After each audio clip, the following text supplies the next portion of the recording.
live, but we're on the live. Don't be weird. Yo. Don't be weird. Where's my phone? Fuck. I dropped my phone immediately. Well, we're off to a great start so far.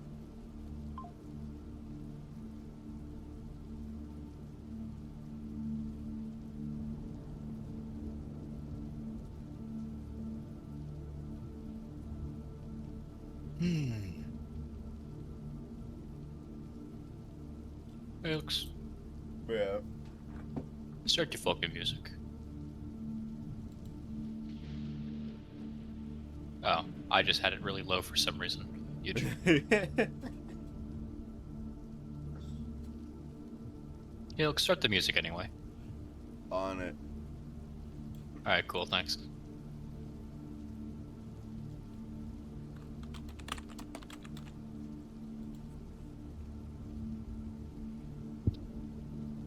You've made this mistake multiple times. The fun thing is I did the same thing when I Just got put in this. SCP, it's not Yeah, hard. I know. I did the same thing earlier when I got that tab and it worked.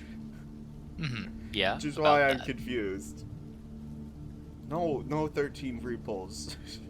No, that was 135. Good try, Alex. Oh, now that's the stuff. I can really feel my head splitting open. How many layers of SCP Research Center can we How many layers of ambient rains, SCP ambient with rain sounds, relaxing music part 2 can we go through? Just farming revenue for the guy who made that video. You know what? Fuck it. They deserve it, I'm sure. Or Yeah. maybe they don't. I don't know. How much does a view even generate for revenue? Probably like fractions of a cent, right? I have no idea. Genuinely. I don't even know if it's like how views work on YouTube, I'll be entirely honest. Like, does each person only ever count for one view? Like, does he even get an extra view every time I pull this up? How does I think it work? if you like rapidly refresh it, it doesn't tick up, but I think like each specific instance of you pulling up the video proper, I think does count. It's been a while since I've actually like looked into it though. How'd I end up with 3 tabs? There we go, just one, please. Because they figured out pretty early that refreshing was a quick way to spoof views, but... I forgot to start the YouTube stream. Wow. Those are not just the same button. You're kind of being a bit of a fool right now, Felix. Yep, I'm a little bit of a dumbass. Yeah.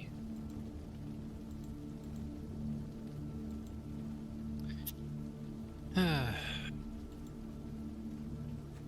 trying to get the YouTube stream up on the side, but it's just I'm having trouble trying to figure out how to open my own YouTube stream. I mean, I guess I could hunt you down.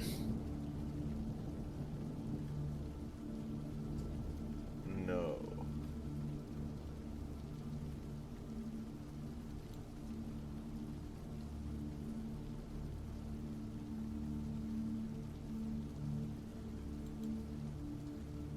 YouTube, how do I... YouTube... Am I live? YouTube?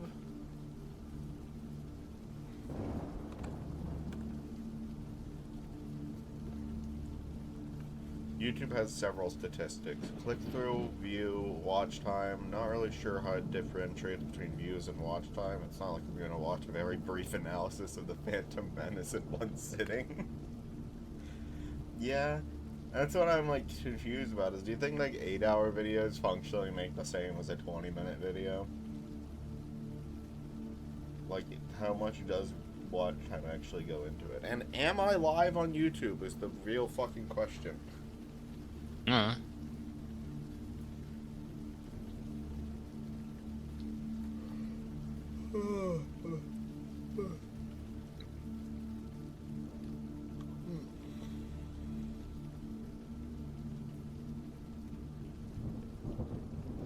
It doesn't seem so.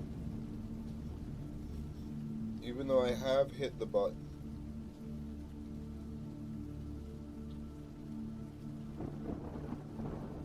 Okay, great start, great start. Phenomenal, truly.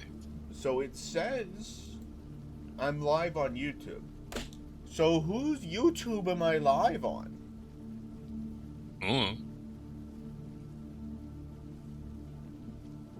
Don't tell me it went live onto, like, my personal YouTube. The one that I watch videos on. That might be what's happened. You may want to not do that. It shouldn't, because I had to put in, like, a stream key and a stream URL to be able to launch the stream. And they shouldn't be the same between two different accounts.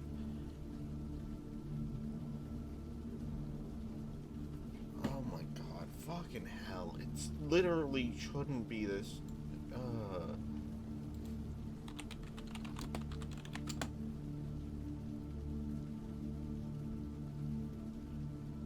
Okay, that is, in fact, not what's happening. Yeah, because I would have had to request access for this. Where is my stream? It literally says that the stream is live. Where are you streaming to? Where are you streaming to if I can't find it? Huh? I know I'm live on Twitch. Twitch stream is running just okay. What I don't understand is where YouTube stream is. Because this is just exactly the same as yesterday, and it just isn't working now.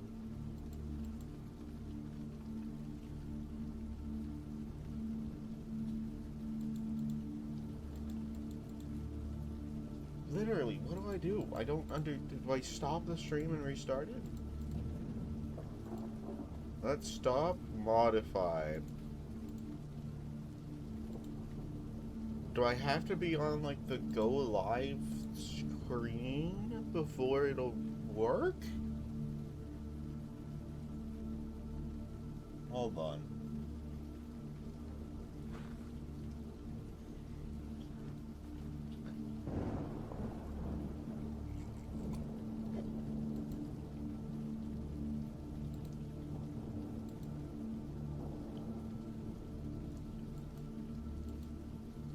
Oh, there we go. That is so weird. Okay. So for going live with Twitch, I literally don't even have to have Twitch open. OBS can just do that. For YouTube, I have to have the YouTube Go Live section open on a different tab for it to actually work. I should be good now. I should be good. Oh. Would you like to start us more, or shall I? We're doing this the way we've always done it. Start reading, Luck Boy. Don't wanna. Alright, well, it's gonna be for stream.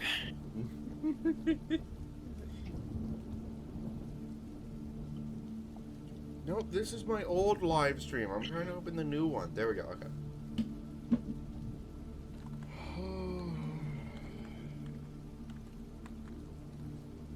Alright, everything should be good to go. Are you sure? Item number... How dare you. Item number SCP-256. Object class Euclid. Special containment procedures.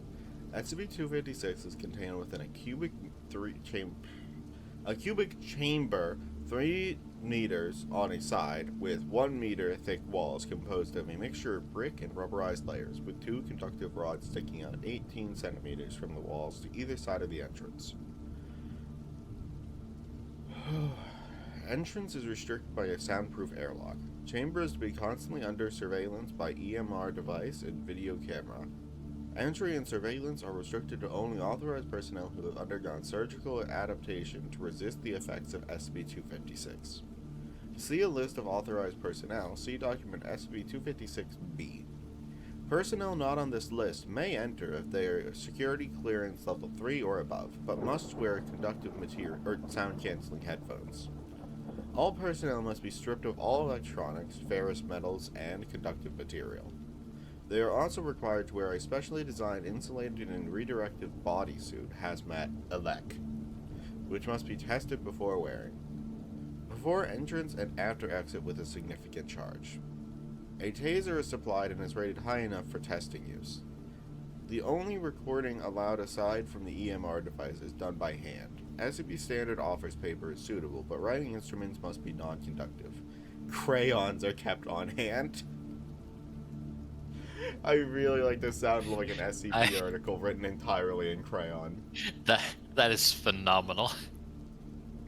I also really like imagining these like fucking scientists trying to like keep up with their like perfect writing and like just with the crayon. I wonder how like fine of a point does crayons have to be like remotely legible?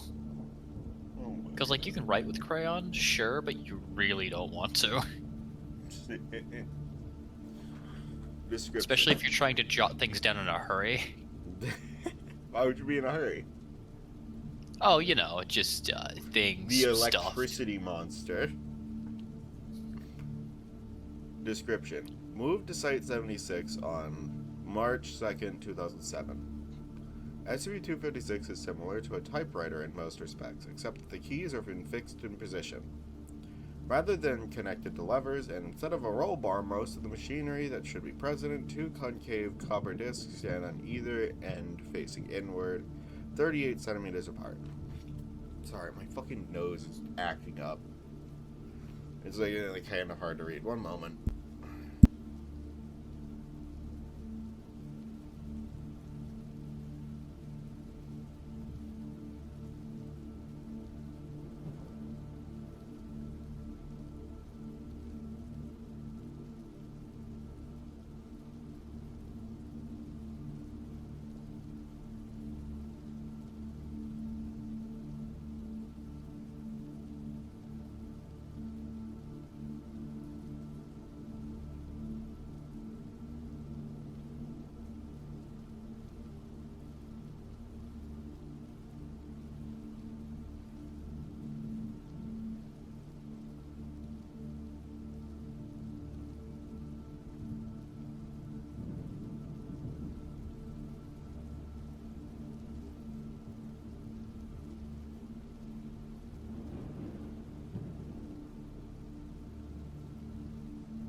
You doing okay there, Chief? I started reading, but I forgot to unmute my mic. Fucking fantastic. That's my bad. I'll just start from where I started. While invisible to the naked eye, EM readings show that a significant electrical charge passes between the copper discs without any conductive medium. If any of the prohibited items are brought into the containment chamber, this current increases in both amplitude and voltage, eventually arcing out and striking the object in question. This is also the reason reinforced concrete was not used in the chamber's construction, as rebar seems to agitate the artifact. It is unknown... Gee, I wonder. Sorry, just rebar agitates the object.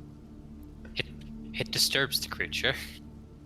It is unknown where the extra energy comes from, or even the initial current, as there seems to be no power generation source within SCP-256.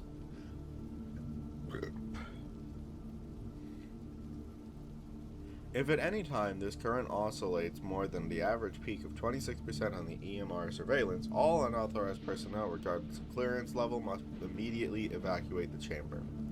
Those who fail to comply are to be terminated at once, again, regardless of security clearance. Why? Why need to terminate them instead of just let nature take its course? Maybe we'll see. Yeah. Further information, see file 256-B. Open file 256-B. Displaying authorization list. I'm just going to shorten these. Agent 89, Agent 34, Agent 24, Agent 86, Agent 46, Scientist 24, Scientist 43, Scientist 65, Scientist 32, Classified, Classified, Classified, Base Command 0776, deceased. Rest in peace. Yeah. Access file 256B, system admin override 4498. Implementing system administrator override will trigger containment protocol 289. Security will be alerted to your override and be dispatched to detain you. Termination will commence in 24 hours unless authorized or repealed by active base command. Proceed, yes, no. Yes. Confirmed security code. System admin 764498. System override acknowledged. Base command 0776 has not authorized. 24-hour countdown engaged. Open file 256B. Displaying authorization list. Mostly the same names as before. I'm just going to read the new ones. Marianne Waters, civilian. Robert Waters, civilian. James Turtle, civilian. Access record, Marianne Waters. Marianne Waters, vitals under file Ma_1. Suspected mother of item number SCP-256. Huh. You have not accessed this terminal in 3 minutes. Do you require assistance? No. Acknowledged. Access record, Robert Waters. Robert Waters, vitals under file. I don't know why, but I'm having a lot of trouble saying this specific. Vitals under file. Yeah. I know how to read it properly, it's just when I'm, like, reading out the whole thing, it's like, ugh. Yeah. Row 1. Suspected father of item number SCP-256. Access record, James Turtle. James Turtle. Vitals under file. Chat 1. Discovered item, SCP-256. Claims to be romantically involved with item. Okay, so maybe this is why they go for termination. Yeah. Activate security alarm 58B. Override system admin 764498. Security alarm activated. Security dispatched. Access 256C. Access denied. File rated for base commander hire. Access 256C. Override system admin 764498. I'm not reading the numbers and fucking letters. I'm done. From HR to base command, that's fine. Yeah. Let me officially give you congratulations on your promotion, General Trent. It's a sad thing that happened to your predecessor, but such is the way of things when working for the Foundation. Regardless, I looked into the various classified files that General Gerhardt had under lock and key. Huh? Gerhardt? Yeah. Had under lock and key with your access codes, and found out some really surprising things about SCP-256. First off, the list of authorized personnel are not surgically adapted in any way. In fact, many of them have never undergone anything more serious than mandated physical just the mandated physical. And civilians, tusk. I can't even begin to understand why General Gerhardt let them even know of the base. Containment agents have been dispatched to see how far their psychosis has progressed and how much they know. But from what I found in the late General's personal files, he supposedly had them convinced this was some kind of a hospital. Second, as you may have guessed from the notes on the civilians and the highly classified paper manuscripts, the authorized personnel seem to believe quite vehemently that SCP-256 was once a young adult human named Elizabeth Waters, and has been somehow trapped in the artifact. Even the General was convinced, and the very fact that the base command was compromised by the item's delusion makes me worry about the entire facility. All personnel on the authorized list have been placed under covert surveillance, and it is unknown how far the item's control over them goes. And I will be personally reviewing all other SCP security measures enacted on General Gerhardt's behalf. Third, there's information on the artifact that has not been made available in the report. Firstly, the variance in the EMR is remarkably similar to an oscilloscope's pickup of human voice. Apparently, when SCP-256 starts its variance, it somehow starts producing audio with it. Second, the compromised personnel write down in the manuscripts that the delusions claim to be in pain when metal is brought near it. After an audio recorder is brought into the room, the afflicted agents noted that the delusion ceased for several days, and when they resumed, they indicated that it nearly killed the artifact. Needless to say, I cannot confirm nor deny these rumors, due to the security restraints on SCP-256, but I do not place credibility in them. Simply put, General, this was a cover-up. Recommend immediate disciplinary procedures for all involved personnel. In regards to SCP-256, I recommend research into power production. As long as the research personnel observe the listed sound blanking procedures, any possible auditory contamination can be contained.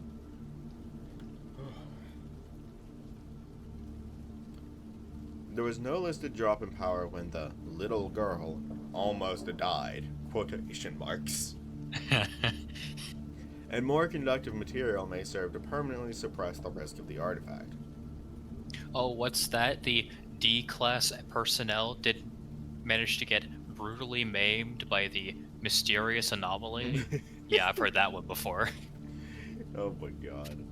However, as per your new policy with advanced timetable on the destruction of destructible SCP items, I have scheduled the item for a tentative destruction on the 15th of January 2008. Your Vigilant Officer, Edward Berstrom. You have not accessed this terminal in 3 minutes. Do you require assistance? So fucking annoying. No. Oh, fuck. Okay. Yeah, I had a feeling that was something important.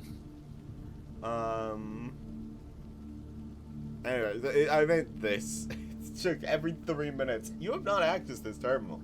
Would you like to continue? Yeah. I understand, but it's like... I have to assume he's, like, having a stroke and or reading. Yeah, I'm not judging the author for putting that in there. I'm just like, this I'd is be in-world so complaint. annoyed. In-world complaint. Anyways. No. Does the black moon howl? No. The quick brown fox jumps over the lazy dog. Password confirmed. Date. A hell of a fucking password. Okay. May as well just put a CAPTCHA there. Date. Monday, January 14th, 2008. Query countdown. Countdown determination for system admin 76-4498. 23 hours, 16 minutes, 26 seconds. At least I assume that's what that means. Query location base command 76 override system admin 76. Base command 76 is currently in his office. Activate security alarm 136C, override system admin 76. Security alarm activated, security dispatched. General network alert. Warning, system admin 76 may be fabricating alarms to distract security. All personnel report sightings immediately. You have not accessed this terminal in 3 minutes. Do you require assistance? You have not accessed this terminal in 10 minutes. Do you require assistance? You have not accessed this terminal in 1 hour. Do you require assistance? You have not accessed this terminal in 2 hours. Do you require assistance? General network alert. Warning, system admin 76 is to be terminated on site. Sysadmin is armed and dangerous. You have not accessed this terminal in 3 hours. Do you require assistance? General network alert. Warning, Site 76 lockdown initiated. All SCP rooms sealing. General network alert. All level 1 and 2 personnel are to proceed directly to designated containment breach defense points and arm themselves.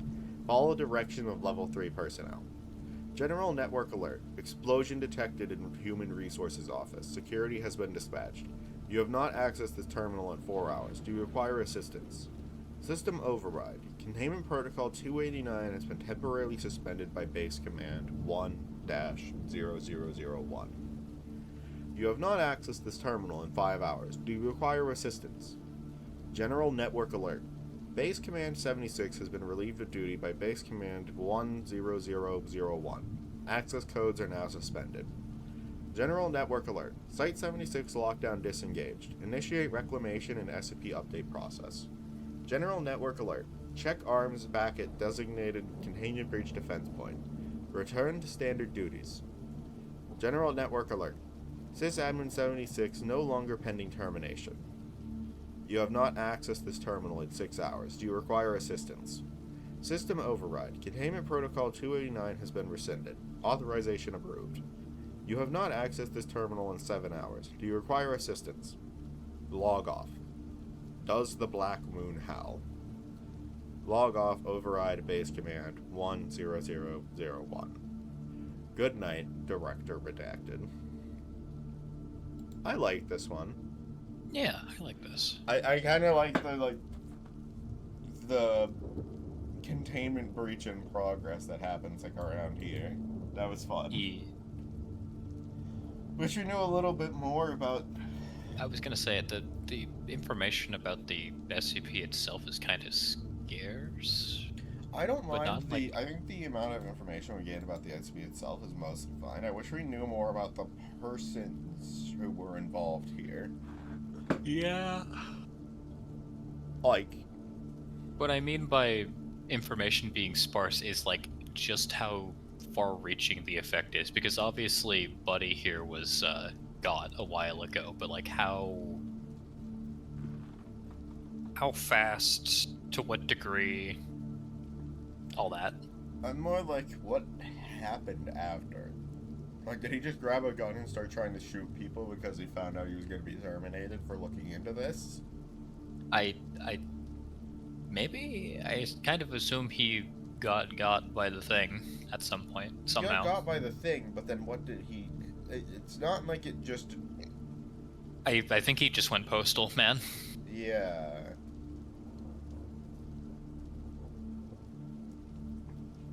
Alright. I think it was still a good SCP. Yeah, no, that's a pretty solid one to start with. There we go. Alright. Oh, Ridge just got suggested one at the perfectly optimal time. 1739. Not to be confused with the other one.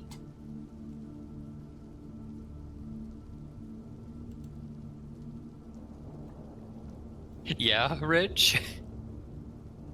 Keter. Did you read this thing's unofficial name? No, what? Huh?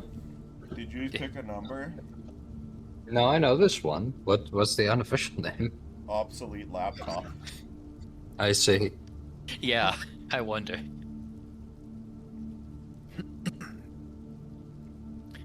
Item number SCP-1739, Object Class Keter.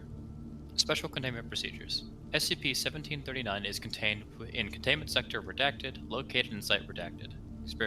Experimentation plans regarding SCP-1739 must first be forwarded to the O5 Council for approval. Containment Sector Redacted is to be constantly monitored. In the event that any individual spontaneously appear within Containment Sector Redacted, the O5 Council is to be immediately notified. Containment of SCP-1739's primary anomalous effects is executed under Operation Smokescreen. The overseeing Level 4 researcher has primary authority over Operation Smokescreen and reports directly to the O5 Council. Details of Operation Smokescreen are classified to the overseeing researcher and the O5 Council. Description: SCP-1739 is a Dell Latitude D800 laptop. SCP-1739 has proved impervious to all attempts at destruction. An executable file named gofetch.exe is located on SCP-1739's hard drive. Yeah? Oh. You doing okay over there, buddy? I know this one. Alright, continue. Okay, cool. Executing gofetch.exe opens 3 windowed applications. The first window contains an input field requesting date and time in Unix timestamp font. Only dates between January 1st, 2004 at 1:18 GMT and current time at the time of input are accepted. Excuse me. With all others resulting in an error message. Subjects who enter a number within the correct range will disappear. The second window appears to be a client application for an unknown chat protocol. Users are automatically given the handle branch prime. After subjects disappear, the chat client can be used to communicate with individuals given handles that are variants of the name Isaac.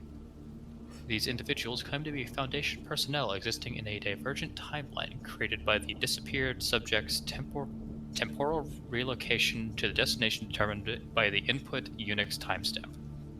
The divergent timeline is reported to have been identical to this timeline in all respects until the spontaneous appearance of experimental subjects.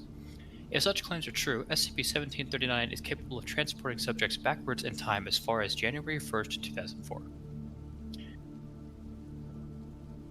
The third window is a computer-generated animation of a dog chained to a doghouse. If a number is successfully entered, the animation changes to display a woman unleashing a dog and throwing a ball into the distance. The dog then runs off screen after the ball. After a time period ranging from 3 days to 7 months, the Isaac handle disconnects from the chat. At this point in time, the animation changes once more to display the dog running back, with the deflated remains of the ball between his teeth. The dog discards the remains, which fly off screen, while the woman chains the dog back to the doghouse. On January 1st, 2004, SCP-1739 spontaneously appeared in Containment Sector Redacted, which was previously vacant. Level 3 and Level 4 clearance required respectively. Real quick, I'm going to read the addendum. Addendum 1739A. Operation Smokescreen is underway to prevent SCP-1739 from depositing travelers from the future. Research regarding SCP-1739's primary focus is to contribute to these efforts. Furthermore, the O5 Council has indefinitely banned any experimentation with SCP-1739 that involves sending travelers to the past. Yeah, that's fair. We don't need more fucking Paul McCartneyism. Oh, more Black Moon. Good. Yeah!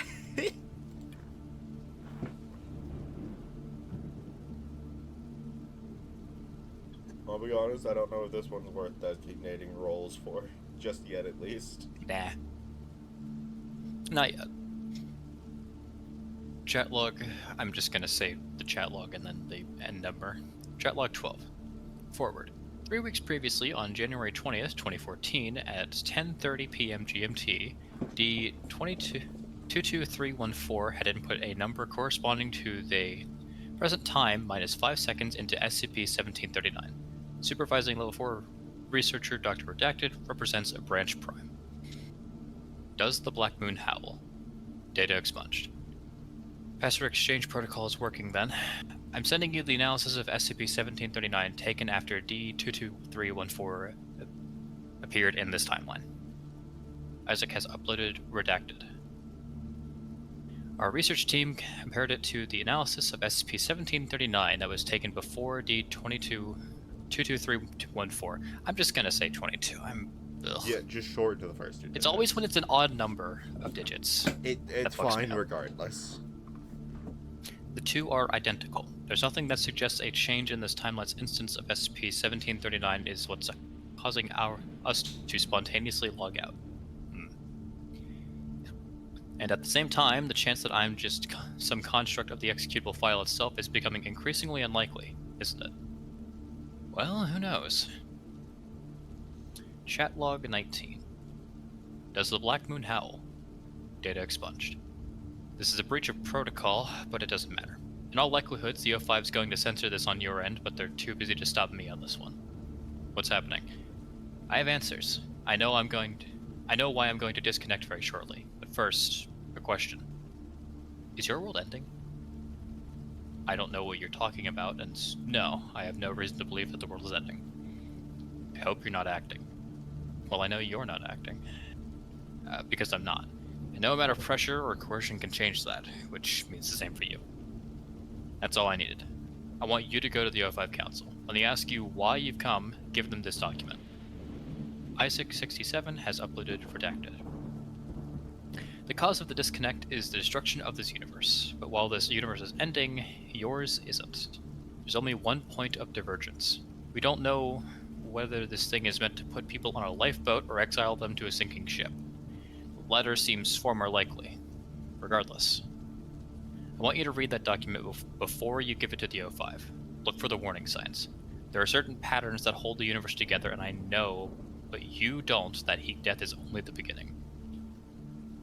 Afterward, 3 hours later, Isaac-67 disconnected.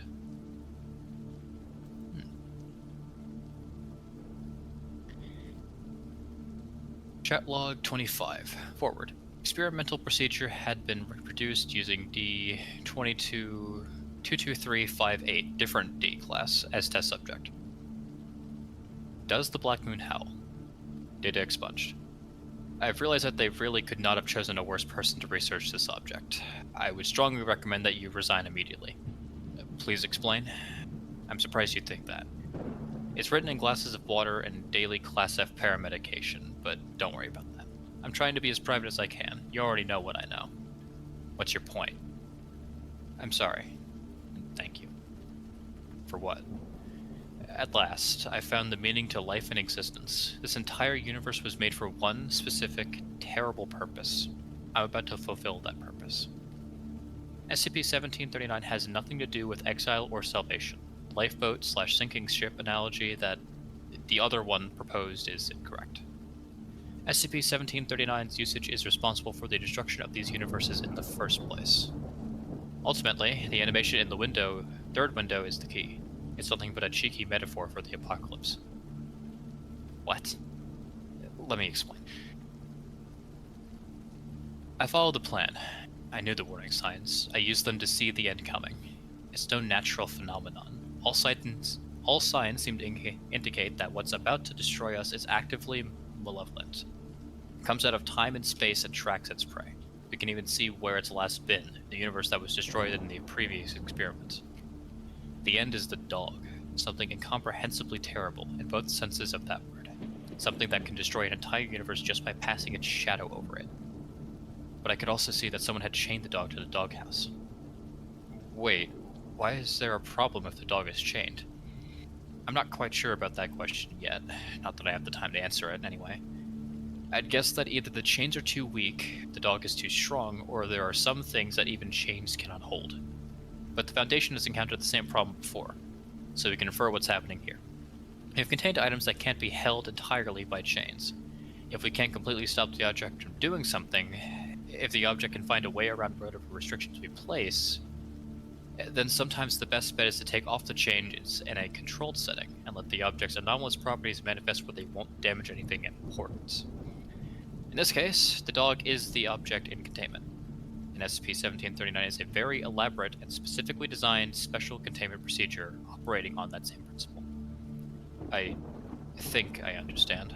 Upon further reflection, that's quite sickening.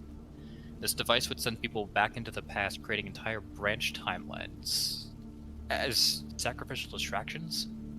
To what end? Throwing balls in a game of fetch to keep the dog's energies in check. Well, as an employee of the Foundation, I can't complain, can I? You wouldn't complain either way. Yes, you're right. I am very selfish after all. Oh well, that's not the point. Somewhere, there is a person living in a timeline where SCP-1739 never deposits a traveler from the future. This person very much does not want the Mad Dog to grow too restless. Your Foundation and your O5 Council should hope that they are existing in this timeline. Stop sending people back into the past. Alright, I'll forward this to the O5 Council. Even if they don't object, it's a certainty that the Ethics Committee will. How much time do you have left? A couple seconds. But I have spent my entire life patiently waiting. I have no intention of hurrying now. It's rather surreal for you, isn't it? It is. I'm envious. Well, it's been a pleasure. Isaac 132 has disconnected. Afterward, following evaluation of the previous test logs, the O5 Council has transferred Dr. Redacted to a different project. Ethics Committee investigations are ongoing. Alright, yeah, that's pretty good. Yeah, I did like this article. One moment. SCP-1739. I just wanted to, here, this art. I like it. Look at a puppy doggy. Ignore the other stuff. Ignore the other stuff. Puppy doggy. A puppy! But yeah, a you puppy! might recognize this video. No. It's the Exploring series. A puppy! Puppy dog! Okay, back to reading. Oh my god. Good article. Yeah. Anything on the YouTube front, Helix? This one? No, the fucking chat. No. Believe it or not, I don't think anything's gonna happen in the next 2.5 hours at Research Center. You don't know, man. You know, believe it or not, I don't think there's enough red airs in the fucking world to make me believe something's going on over there. Oh my god. Oh. Anyways. We're on 257. Alright, Helix. Oh boy, this is a lot. Ugh. Uh-huh, yeah. Item number SB-257, Object Class Euclid, Special Containment Procedures. Owing to the immobile nature of SB-257, Site-93 has been erected outside of SB-257. Access to the interior of SCP-257 is restricted to Level 2 containment and recovery personnel and above. Motion detecting video cameras have been set up throughout SCP-257's exhibits to monitor any new biological specimens that appear. All biological specimens extracted from SCP-257 are to be examined, logged, and removed from SCP-257. Biological specimens are to be placed in one of Site-93's temporary holding pens for study and threat classification. If researchers identify specimens they deem worthy of further research, personnel are to fill out Form 257-12 and follow appropriate research protocols. Specimens are otherwise sent to Biosite-29 for storage and long-term care. Description: SCP-257 is an abandoned zoological garden and park located in redacted United Kingdom.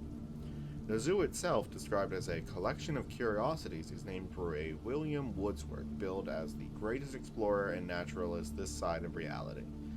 12-3.14. According to promotional materials found within SCP-257, the zoo was founded in 1899 to educate the gentlemen and ladies of England about nature and the many strange beasts encountered by explorers on their travels. No permits, building licenses, or planning permissions have been found that correspond to the location or appearance of SCP-255, or 257. Several signs and notices indicate the zoo has been temporarily closed for maintenance, but the dilapidated appearance of the park and outdated equipment suggests that the park has been abandoned for at least 50 years. At regular intervals, animals will appear within the zoo's confines through an unknown manner. These animals appear in the various enclosures at random intervals. Simultaneously, a handwritten manual appears at the entrance of the zoo inside the ticket booth. These guides detail the proper care and feeding of each organism and sometimes reveal information about its origin and acquisition. The animals vary widely in appearance, behavior, and classification. Many do not appear to be related to any terrestrial animals. There does not appear to be any schedule as to when these animals are delivered. See acquisition Okay log. there, Chief. Huh? You lagged out for a sec, go back a sentence. Oh, yeah, fuck. My internet. It's still fucking, give it a moment.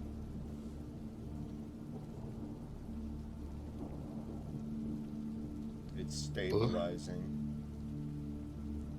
Ugh. How much is a sentence? Like, what's the last thing you heard? I don't remember, but just go back a sentence to be safe. You were in the middle of starting another. There does not appear to be any schedule as to when these animals are delivered. See acquisition log W257 for a complete list of animals delivered the past redacted years. Alright, we're clear. On redacted, the following typewritten note was discovered pinned to the entrance of SCP-257 along with a guide. From the desk of Professor William Wordsworth, explorer and naturalist, to the esteemed gentlemen and zoological enthusiasts of the Special Containment Procedure Foundation. As you are no doubt aware by now, I have decided to entrust you with my zoo and my collection of rare and exotic animals while I take a leave of absence. You are straight-thinking and responsible men of science and will no doubt be able to look after them. After my travels through Redacted, Redacted, and Redacted, I've decided to visit the 13th moon of Ennuas. I'm just gonna say Ennuas, I don't know if that's actually it. As the next stop on my safari, naturalists and learned men such as yourselves will no doubt enjoy studying some of the splendid and vital creatures that I've discovered here. The viewing public will appreciate the new additions to my collection. They're like nothing I've ever seen. Cannot write much longer. My Is indigeny right?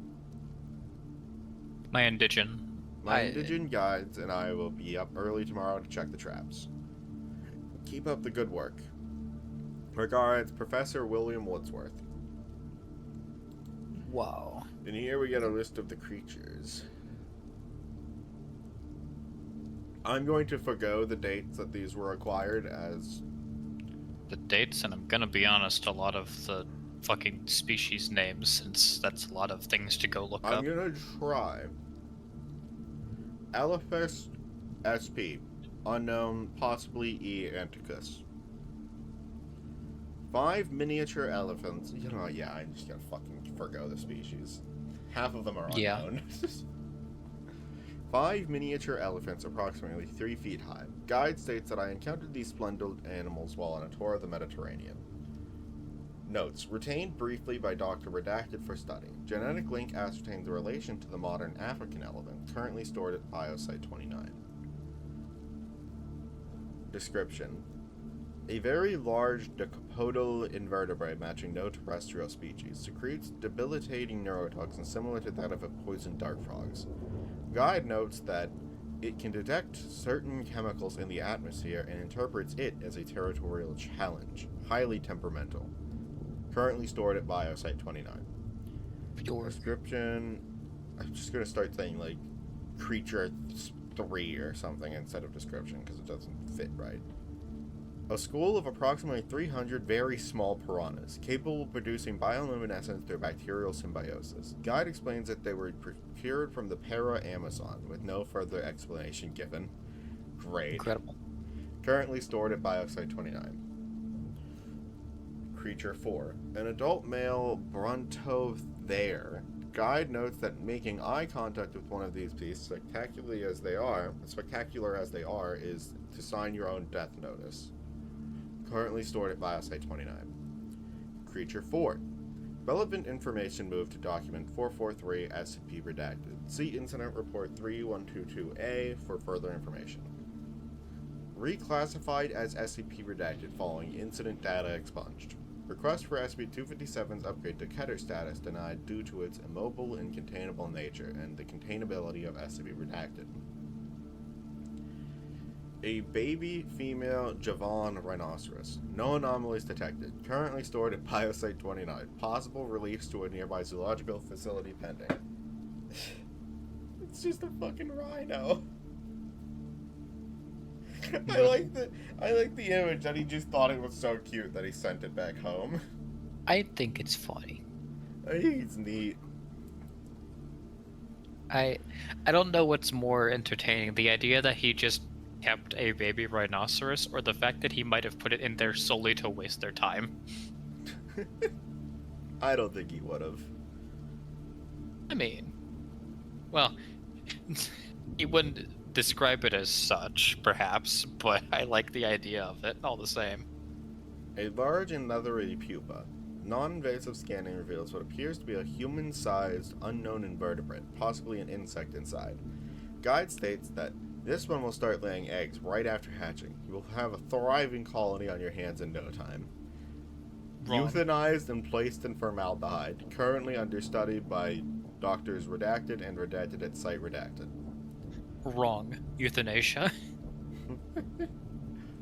A heavily armored creature with a crustacean-like shell covered with bright yellow vegetation. Guide states to keep this fellow under high gravity at all times.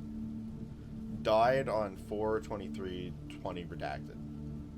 Man, he's Remains gonna be so kept sad. for study. What? He's gonna be so sad. I wonder if it died from natural causes or if like it just died. Maybe it like actually needs the high gravity. Is this a blobfish situation? Its body just fucking explodes because it's not being kept together by the gravity. A juvenile male Kentrosaurus. Guide describes that the meat, though delicious, is far too hard to safely procure and attracts creatures best left alone. Died on 2/28 redacted due to disease-related complications. Remains retained for study and placed in formaldehyde. Currently available for study.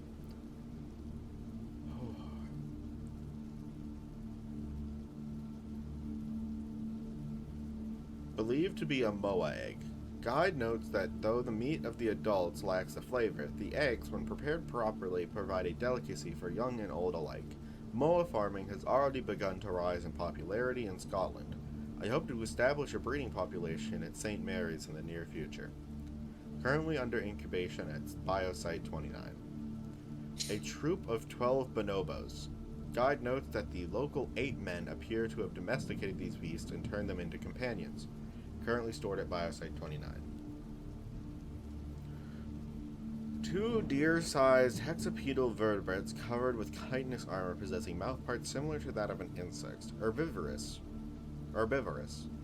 Guide notes that seeing a herd of these magnificent creatures traversing the floodplains of the Martian savanna rivals the greatest terrestrial migrations of wildebeest or a ceratopsid.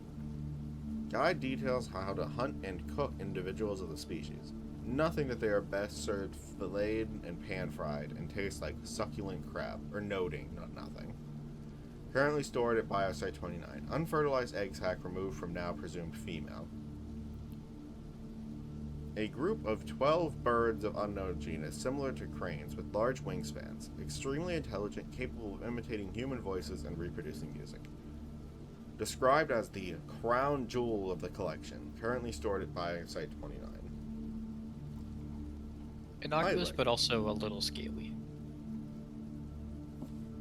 He kind of reminds me a lot of Lord Blackwood, who's also just like an anomalous naturalist who likes fucking around with these things. I think it's really cool. Here, have this. I think these things are neat. Hands them the biological equivalent of a time bomb. Oh, fuck. I don't know why reading is taking such a toll on me today, but... Maybe it's because you were asleep for, like, God knows how long. Maybe. Take another. Yeah, this one's not too long.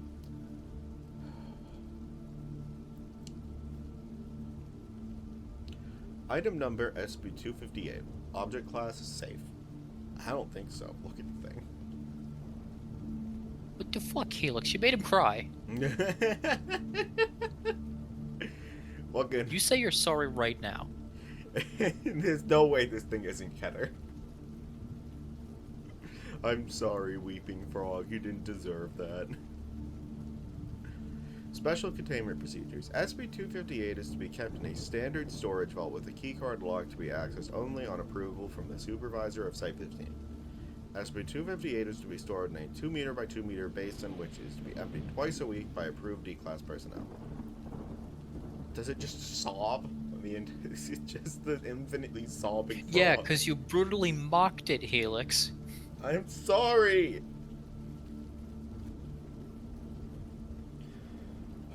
All personnel interacting with SB-258 are to be rotated no less than twice a month.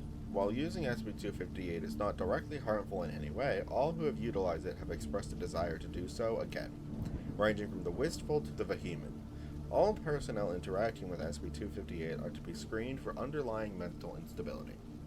After Incident 258-1, cleaning personnel are to be issued light hazmat suits while interacting with SCP-258.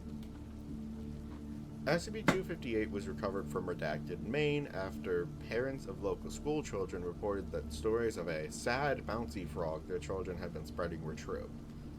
Agent Redacted confirmed the nature of this object, and Foundation personnel replaced it with a replica without incident. SCP-258 appears to be a simple, bouncing playground rider, seemingly designed to fit children of elementary school age and shaped like a stylized green frog with rotating handles on either side of its head. SCP-258 has milky white eyes with what appear to be streams of white paint running down its face, as though it were weeping. Numerous attempts have been made to remove this substance from SCP-258. The green paint comes off with normal paint removal techniques, but the white substance, hereafter designated SCP-258-1, cannot. It only fades with time, observed to depend on various factors including length of time utilized and extent of the emotional burden relieved. What? SCP-258 constantly appears to weep streams of SCP-258-1 at a constant rate of approximately 0.12 liters per hour. When a subject sits on SCP-258, grasps its handles, and begins rocking back and forth, they report that a feeling of peace and contentment washes over them. The eyes of the object then begin leaking SCP-258-1 at an accelerated rate, relative to the effect it has on the user's state of mind. Though, this substance cannot be removed from SCP-258 once the seed is vacated. It remains in liquid form during use and will drip from the object onto the ground. Testing of this material afterward has determined it to be a mixture of plain white paint, human tears, and skin secretions of the American bullfrog. How SCP-258 generates SCP-258-1 is unknown. The direct effect of SCP-258 only lasts for as long as the subject remains seated, though several subjects suffering symptoms of chronic depression have reported a lasting positive effect, resulting from one insight they gained while riding SCP-258. I like the idea that we've got like clinically depressed people, and then you put them on the frog for like 5 minutes, and they're like, maybe life just isn't so bad. Maybe. Just maybe. Yeah, maybe I treated the frog too harshly. Repeated use of SCP-258 by a subject has shown to be mildly addictive, and Agent Redacted had to be restrained and struck before regaining self-control. The results of allowing mentally unstable subjects to access SCP-258 is unknown, pending further testing, though it is likely that any subject suffering from severe depressive symptoms would cause SCP-258 to produce an uncontrollable amounts of SCP-258-1. Addendum 258-1. After D-33 committed suicide following repeated skin contact with SCP-258-1, the direct effects of contact with the substance were re-examined. Continuous skin contact with the fluid appears to transfer some of the emotions suppressed during use of the SCP, and the prior user was re-evaluated, revealing she was recovering from Redacted. Ah. Sorry, this caught me because usually they just say the full SCP designation all the time, and so I was just expecting that. Yeah, I'm kind of surprised by that too. That usually doesn't. Sad, bro. I really like the image of somebody like out walking the streets of their hometown one day, and they see this fucking thing in the nearby playground, and they're like, "Yeah, I'm gonna make you an SCP." That's it. He looks. I'm sending you personally to Maine to go apologize. I'm going to go ride the frog. But oh.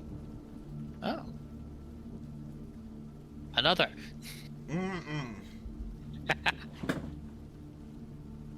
Your turn.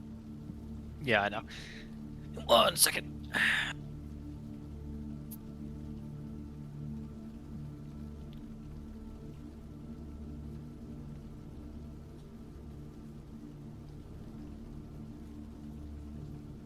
Alright. Item number SCP-259. Object Class Keter. Special Containment Procedures. A single copy of the computer program capable of producing SCP-259 is to be kept on compact disk in the high security containment vault at Site-25.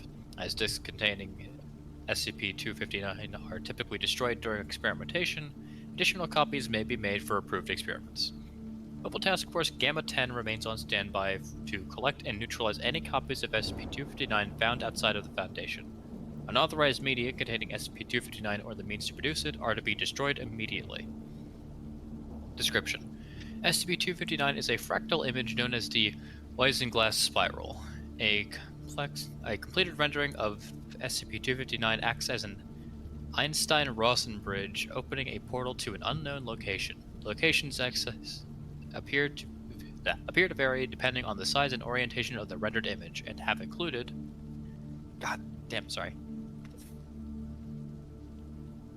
an area filled with superheated plasma, estimated temperature 20 million degrees Kelvin. I hate you people. See Incident K-259-1.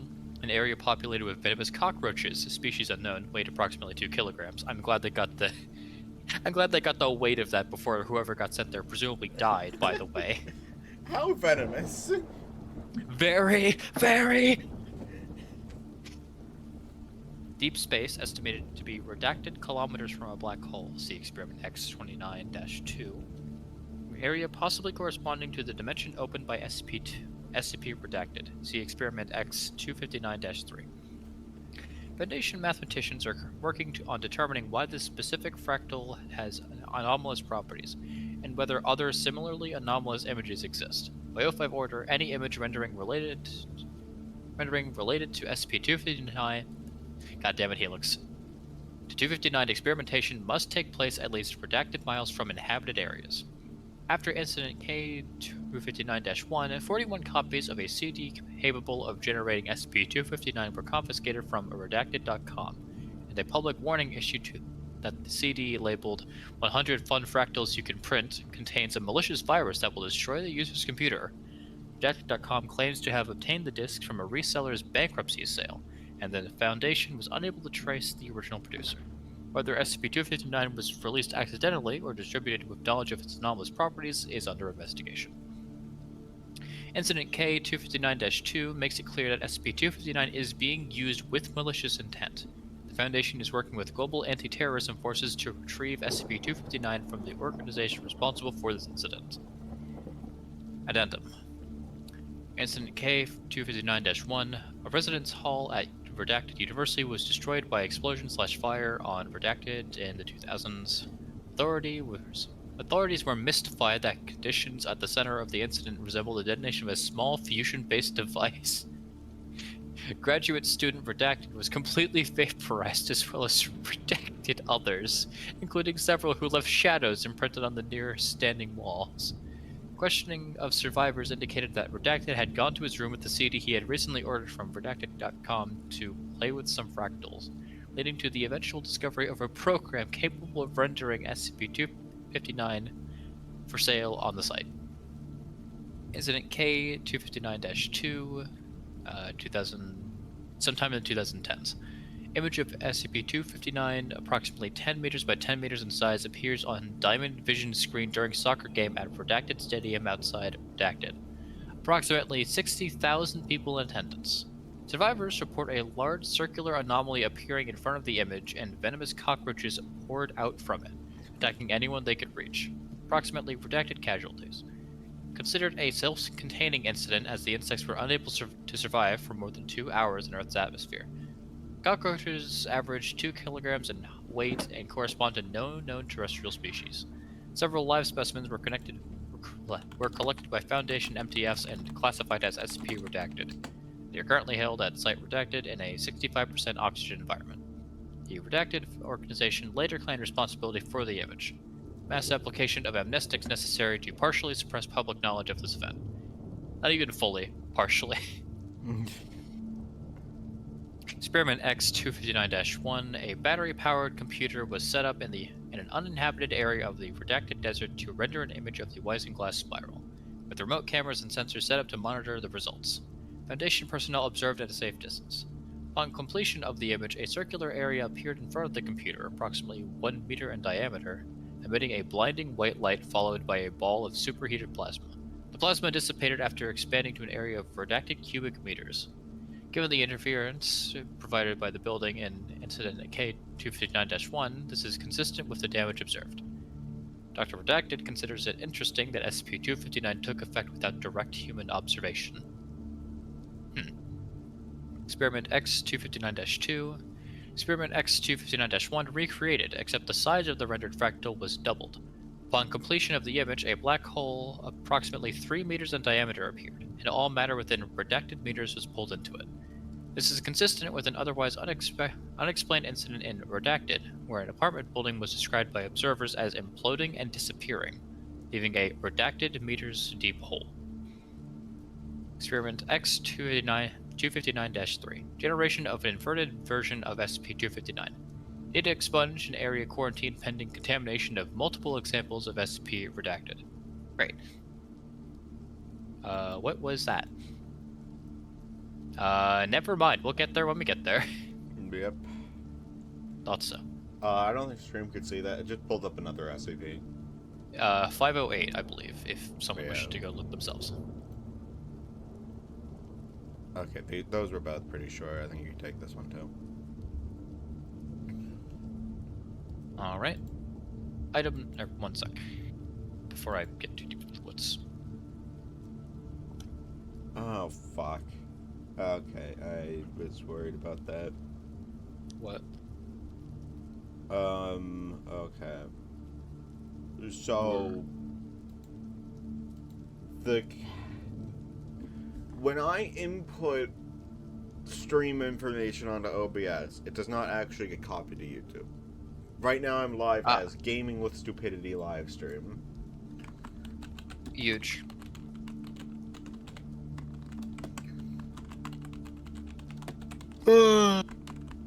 Oh man, this guy's a total amateur. I didn't know, but I had a feeling at the start of the stream and then simply forgot to check. Incredible. Anyways, item number SCP-260. Object class Euclid. Special containment procedures. SCP-260's current location and target are to be tracked by Foundation personnel. The current target is to be relocated between redacted and redacted due to the nature of the intervening terrain. Whether SCP-260 approaches its vicinity. Or whenever. Goddamn. Description. SCP-260 appears to be a small plastic rock whose exact composition is unknown. It possesses phenocryst-like formations that identify it as a form of igneous breccia. On one of the larger and smoother proportions of the surface is inscribed the name of a human, transliterated into Cyrillic, which changes over time at well-defined intervals. SCP-260 maintains continuous motion along a geodesic...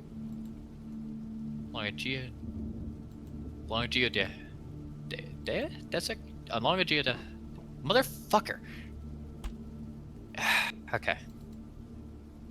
SCP-260 maintains continuous motion along a geodesic across all objects that stand between it and the individual currently named on the stone, hereafter the target.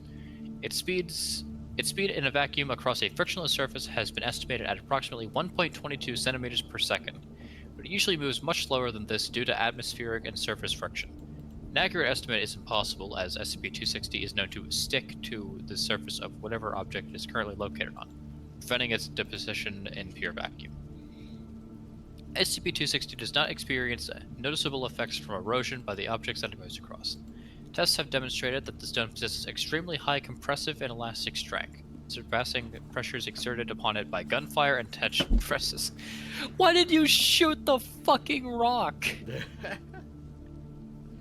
It's a rock! It's not just a rock. Just take a fucking hammer to it! Due to the stone's continuous motion, serious experimentation for thermal or chemical sensitivity has not been conducted. However, it is doubtful that such experimentation would be successful, as the stone's composition suggests that it has already experienced high temperature conditions. Upon surface contact with the target, all attempts to remove or relocate either the target or the SCP become futile. SCP-260 begins to burrow into the target's body in the direction of the chest at a speed of approximately 0.5 centimeters per second. All organs along the SCP's paths are pulverized. As soon as the target's vital signs cease, the stone immediately exits the body via the shortest row, whereupon the name of a new target appears on the same space as the previous name, and recommences motion. Typically, the new target is the person closest to the stone at the time of which it exits the body, but some variations have occurred. Consult the addendum for further information. Could I get a summary of what this one was? Because I was trying to figure out how to actually edit the stream title of YouTube. Okay, so basically this is the immortal snail. Oh, okay. But after it like burrows into its targets, it immediately, sometimes not immediately, but it picks a new random name, I think. And then it just keeps going. So basically they just have to keep shipping some guy from like Iceland to, I don't know, Maine. It also just moves very slow. So it's very much the snail in this regard. Alright, cool. Addendum test log. The following scenarios were constructed as potential preventative measures to contain SCP-260. Scenario 1. SCP-260 was lured into a cubic concrete cell and locked inside. Result. Upon reaching the edge of the floor and climbing halfway up the wall, SCP-260 ceased motion. Observers described it as a flickering for several seconds between its natural coloration and a photographic negative, after which it vanished. The current target expired shortly thereafter. An autopsy revealed the stone's presence in the target's chest, having punctured the aorta and the pulmonary artery. Several seconds after discovery, the name of Dr. Redacted, who performed the autopsy, appeared on the stone and he was immediately evacuated to a more secure location. Okay, cool, so it's also petty. Scenario 2. SCP-260 was lured into a hollow, open-ended rotational cylinder mounted on a fixed stand, hereafter referred to as a gerbil wheel, thank you. with its current target placed outside the cylinder, with the aim of allowing the SCP to continue its motion while simultaneously retarding it with minimal effort. Result: after 57 hours and 22 minutes, SCP-260 ceased motion. Events that followed matched very closely to the results of Scenario 1. An autopsy was not performed, and observation of the corpse was ordered for the following 72 hours. Complaints about the deceased ensued. 9 hours into the observation, perforations were first observed in the corpse's chest, followed by the first emergence of SCP-260 over the following hour. After remaining still for 47 minutes, the SCP began moving towards one of the observers, who was moved to another room for continued study. Note 1. This appears to be normal behavior for the stone when it is not removed from target following death. Other experiments confirmed that penetration of a wood coffin and 1.8 meters, 6 foot, of soil requires little more than 72 hours. Note 2. Due to the failure of this method of containment, it is not recommended that SCP-260 be utilized as a power source. Yeah. I like that they were thinking about it. Can we gaslight the Rock into thinking it was a D-class's fault so we can sacrifice them instead of researchers? Scenario 3. SCP-260 was lured into a hollow, transparent, smooth plastic sphere. Hereafter, hamster ball. I'm so glad they're just treating it like a pet rock. It's a hamster ghost. Give it a wheel. Give it a wheel. That's not... Oh god, you're right. Result: while SCP-260 was prevented from climbing walls and deterred from teleportation, target motion allowed the SCP to negotiate around various obstacles and did not prevent it from beginning penetration once the hamster ball achieved physical contact with the target. At this point, target panicked and attempted to leave the premises and was detained and terminated by Foundation agents. SCP-260 flickered as before, but immediately targeted Agent Redacted, who had first shot the target and changed motion accordingly. Agent Redacted was removed from the vicinity, and the hamster ball was destroyed by gunfire. What? SCP-260 unharmed. Oh, thank God. Why did you start shooting it? Yeah. I guess they were just pissed? Note: prior to the target's termination, the hamster ball containing SCP-260 fell over the edge of an embankment during its pursuit. Observers noted that the ball fell normally, rather than gripping the wall and maintaining its speed as SCP-260 normally does, and retained its momentum at the bottom, causing SCP-260 to follow the target at much higher speeds. Yeah, so definitely don't give it a ride. Great. Now I'm thinking, so it targets whoever it deems to be the cause of the previous one's death? If they killed the thing before it can? There's also like words. It's almost like it's whoever like stops it from fulfilling its goal incurs that debt, so to speak. Yeah. This is or the assassin whatever guild it perceives. So I wonder what the upper limit of that would be. Like, yeah. What if we put would a someone D-class? doing the trolley problem then be targeted by the Rock if its target happened to be on one of the rails? I have a more interesting question, I think. Okay. What if we take a D-class who's being targeted by the Rock, right? Yeah. What if And we then tell put him to him in a kill room himself? with SCP-682. What So if, that and follow me on this, 682 clearly kills the D-class, incurs the debt, and then the stone just assumedly gets interred within SCP-682. you've given him a kidney stone. Yeah. It would probably contain it, since it would either contain it or kill one of the Foundation's like worst SCPs.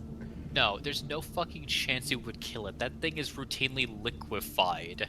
Yeah, but at the same time, we don't know if this thing just has some ability that just Yeah, but they've also supersedes it. they've also probably non-canonically thrown 682 at things that are also capable of doing similar death touches, and it didn't matter. Yeah. Also, there's no implication that it has a death touch per se. It's more so that it just slowly burrows into people. Yeah.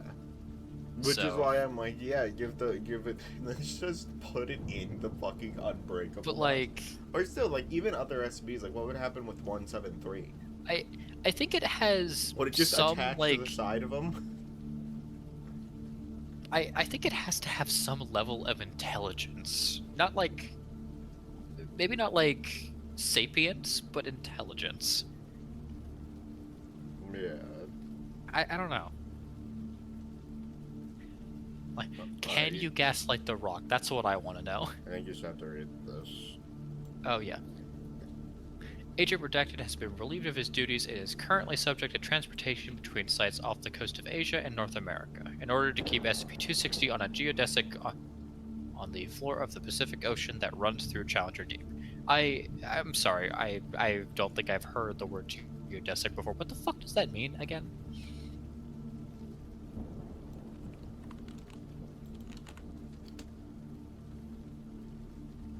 Okay, it just means a straight fucking line.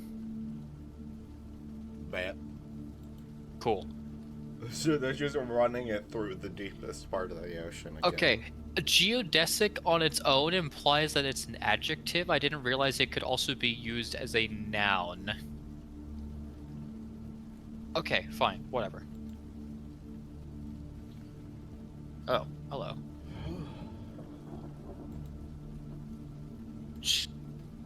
Hey, Lux, what are your thoughts? On what? You reading this or am I?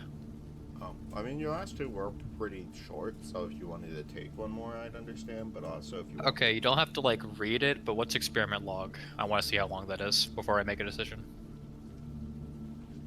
Oh, God. We're not. I don't think we're doing the entire experiment log.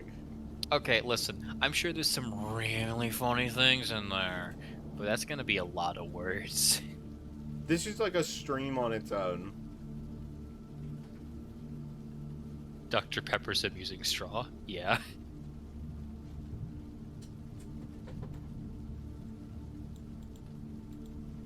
A straw which, when looked at from on end, contained what appeared to be sugar-sweetened Dr. Pepper. Straw contains much more liquid than physically possible, approximately the volume of a normal Dr. Pepper bottle. Okay. Okay, yeah, no, wait. Small cookie soundbite. Small cookie shaped like onomatopoeia words. Oh, that's cute. I love that. That's adorable. There's just so okay. many. This is really cool. Really neat. How heaven shining auspicious bakery? Get away from me. Made by angels for a fucking heavenly piece of bread. Okay, we need to get the hell out of here. We need to get the hell out of here, otherwise I want to read this. Yeah, this is just way too much. Click the button! Alright, cool. Alright. Alright, I'll read this one and then it's back to you. Okay, that's fine. I need to clean up something real quick anyway, so that works. Go ahead and start one. Alright. Item number, SCP-261, Object Class Safe. Special Containment Procedures. Any access to SCP-261 must be approved by staff with Level 2 security clearance or higher. Any and all items dispensed by SCP-261 must be recorded along with the amount of money entered and the amount of time elapsed between uses. Currently, SCP-261 may only be used 10 times in a 24-hour period, with no transaction exceeding the equivalent of 500 Japanese yen. Testing approved by Site Command is not under these restrictions. Great. Items dispensed by SCP-261 should be reviewed by site health and safety officials before consumption. Failure to do so releases the Foundation from any obligation regarding negative effects. Items deemed dangerous or useful to research will be confiscated by site security, with financial compensation provided in proportion to money spent.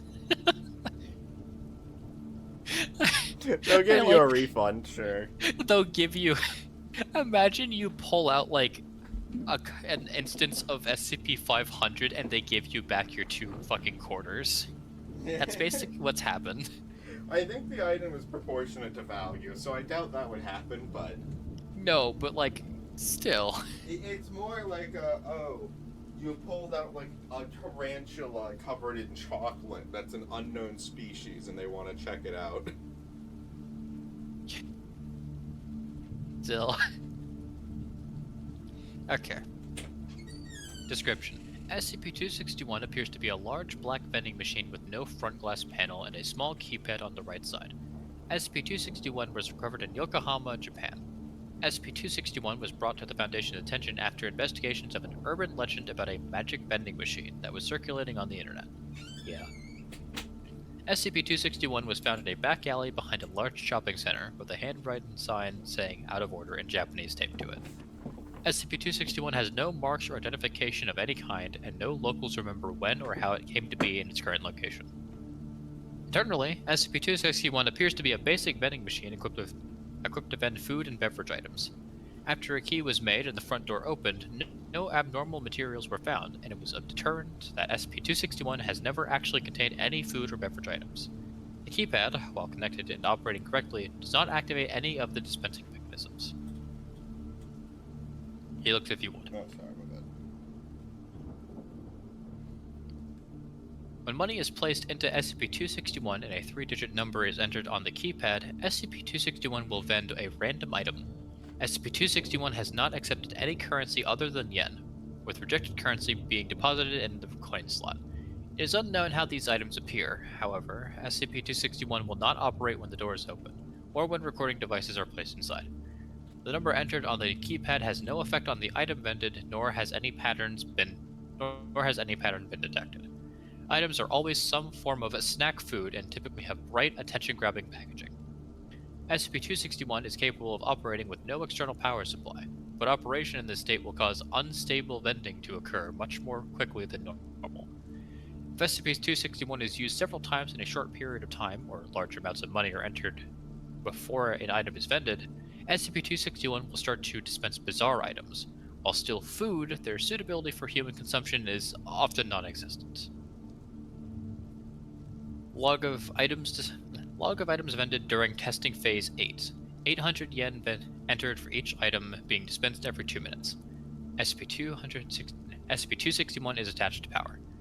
Coke Zero, a can of Diet Coke, packaging in English. Cheetos, a small bag of Cheetos snack food, packaging in English. Black, a single piece of caffeinated chewing gum, packaging in Japan. Yen, a single yen cone with peach dipping frosting. Packaged in Japanese. Meiji Sekia Company does not produce this flavor. Pepsi Dragon Twist. The fuck is that? A can of Pepsi Cola with a trace of fruit flavor, packaging in English. Flavor identified as dragon fruit. PepsiCo does not produce this product. Dark Side Cola, a can with clear plastic sides, packaging in English or Japanese. Liquid inside is clear. When opened, liquid appears to react to the air and changes to dark black over a period of several seconds. The coloration looks like billowing smoke and cannot be reversed. Liquid's taste is described as a cola with something spicy in it. Oh, that's fun. The Little Bakery 7 Grain. A small tube the size of a candy bar with a green button made of aluminum, packaging in English. When the top is twisted off, a mass of dough is extruded. Dough contains several enzymes and bacteria that have not yet been identified. Oh, it's started raining heavily over here. Huge. Apologies. On contact with air, this causes the dough to rise and to bake, killing the microbes in the process. Produces a small, round loaf of bread weighing 250 grams. Taste described as good but chewy. Huh. Lemon clams. Thick plastic baggie with a plastic tube on the side, containing water and 12 clams, packaging in Dutch. Following on-packaged instructions, the plastic tubes were cracked like a glow stick. Liquid in the bag flashed to steam, venting from a hole that popped open in the top of the bag, slightly burning one researcher. Steaming finish after 38 seconds, after which clams were found to be fully cooked and infused with a mild lemon flavor. On investigations, clams match no recorded species. Huge. Diet Ghost. A can containing an instance of SCP-2107, packaging in English. Testing done on this instance proved similar results to other contained instances of SCP-2107. This marks the first time SCP-261 has vended another SCP object. The first time is terrifying by implication. I mean, you mentioned before SCP-500. I don't know if we can consider that a snack food, though. I mean, yeah. Ah, I see. Anyways, get out of here. Oh, okay. It's the can of soda that makes you get haunted. Yeah. And there are 3 unknowns, so the first one, small mesh bag filled with multicolored pyramids, packaging in an unknown language. Pyramids found to be very hard and unpleasant tasting, comparable to chalk in taste and consistency. I'm pretty sure those were just chalk, Chief. When placed in hot water, pyramids open and produce strings that quickly dissolve, coloring the water the same shade as the pyramid. Water had no additional taste, but testing revealed a sharp increase in mineral, carbohydrate, and protein content, with several minerals unidentified at the present time.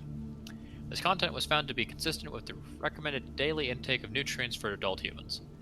Researcher ingesting the water reported stomach cramps 2 hours later, but no other effects. Unknown. Aluminum box with a small glass window on the side and a large round button on the top. Packaging in an unknown language.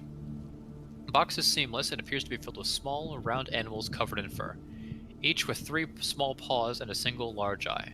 Pressing the button causes the inside of the box to rapidly become superheated, cooking the small animals alive. Muffled noises and scratching were heard for several seconds during the cooking process. After 1 minute, 30 seconds, the front panel opens and gives access to the now cooked animals. Professor Kane volunteered to eat the animals, with no other researchers willing to do so. Taste described as crunchy and very spicy, with a small hint of beef. Thank you, Thank you, Professor Kane. Very cool. Give me the creature. Give them to me. Final unknown. Tall, thin aluminum can, packaging in an unknown language. Opening the can caused a chemical reaction with the liquid inside the can. Liquid is apparently not intended for an oxygenated atmosphere and detonated violently, causing several injuries and killing 2 researchers. Testing discontinued and area cleared. Testing area observed to smell like citrus for several days. Yeah. Alright, do you want to do some of the experiments? Ah. Because we could just scroll through, stop, pick a few. Like, scroll through, stop, pick a few. Look, I'm particularly interested in the high value ones. Sure, why not? Like, I'll let you determine the tempo of which ones we stop for, and then I can read them aloud. I was just gonna stop in places, and then you pick, like, 1 or 2. What's Mountain Dew Hot Pink? Okay, so all of these are 500 yen, and they all seem to be powered. I will state if otherwise. Description. Mountain Dew Hot Pink. Clear plastic bottle labeled in English. Carbonated liquid within a brilliant pink color and proven to be potable. Tasting very sweet and tart. Mild sugar high ensued. Flavor identical to a mix of pomegranate and sour apple. Ooh, I would actually consider trying that. That doesn't sound bad. That's... Build your candy bots, that's pretty good. Okay. Also the one above. Let's see. Oh wait, Edible Chest said all of these are really funny! Damn it! I'm more interested in the one above. Hold on.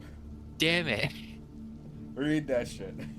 Alright, so 700 yen. We're in big boy territory now, no wonder. Item description. Human breast milk, chocolate flavored. Very sweet. Dr. Redacted reported a sensation of nostalgia. Nothing unusual about the quality of the milk beyond its packaging. Small label in Japanese. I think the boob-shaped container was a nice touch. Yeah. Okay. Now we're on to 1,000 for what we were going to read previously. Build your own candy bots. A small bag containing various mixed parts that could be assembled in different ways to create tiny candy robots. Once completed, candy robots begin to move on their own for approximately 2 minutes, walking around aimlessly and bumping into things. Very sweet. Packaging in unknown language. I want that. Yeah. 100 yen. Fantastic. Suppository. Item was not used. Tests run later revealing mint flavoring with a high nutritional value. Packaging in unknown language resembling Greek, complete with diagram of how to use it. Great. Is it a Greek suppository? I guess? Wow. Cool.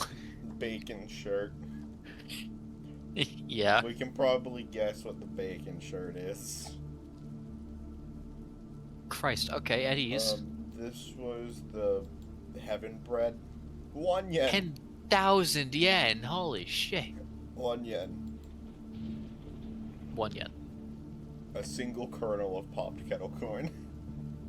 Yes.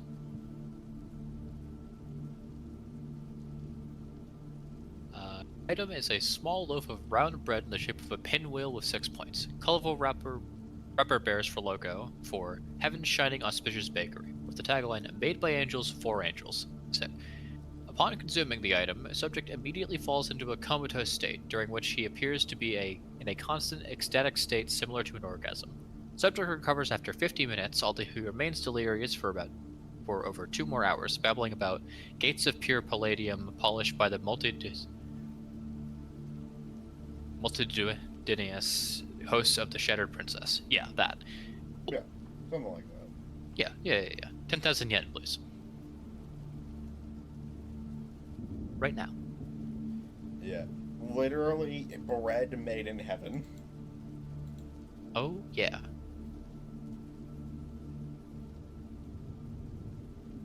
This one. Down? Okay. 1,500 yen. Item description unknown. A sealed paper sleeve of indeterminate chemical makeup in unknown language. Stylized image of what appears to be a 6-legged blue tortoise. Packaging open to reveal a single large piece of dark dried meat. Taste noted as sweet and spicy with an unusual texture. Approximately 6 hours after consumption, subject reported itching in internal organs and heavy flatulence. Isolated to quarantine, where what appeared to be a violent allergic reaction causes prolapse of 2/3 of his digestive tract from either end of his body. Subject died after 5 hours. Great, thanks. But, right. Round stick. 1,000 yen. A fried rat skewered on a thin wind spike. Southern fried. Hell yeah. Wait, candy bullets, huh? What? Yeah. Dimensional donut. 500 yen. Candy bullets. A CZ-75B 9mm pistol in a particularly transparent package. Package was stylized with several graphics depicting smiling persons being shot, labeled in English in stereotypical New Yorker slang. The rounds in the magazine were found to be made of a substance similar to rock candy, though completely functional as normal ammunition. Item was fired at the research subject's foot. Besides the pain and trauma normally included in bullet wounds, subject also noted a heavy taste and scent of peppermint, which persisted for several hours. The munition was dissolved in the subject's bloodstream, negating the need to remove it surgically. The pistol itself was found to also be completely edible, though much too difficult to chew. Tasted of tutti frutti. Great. I'm so glad. This is wonderful. This is an easy candidate for my favorite today.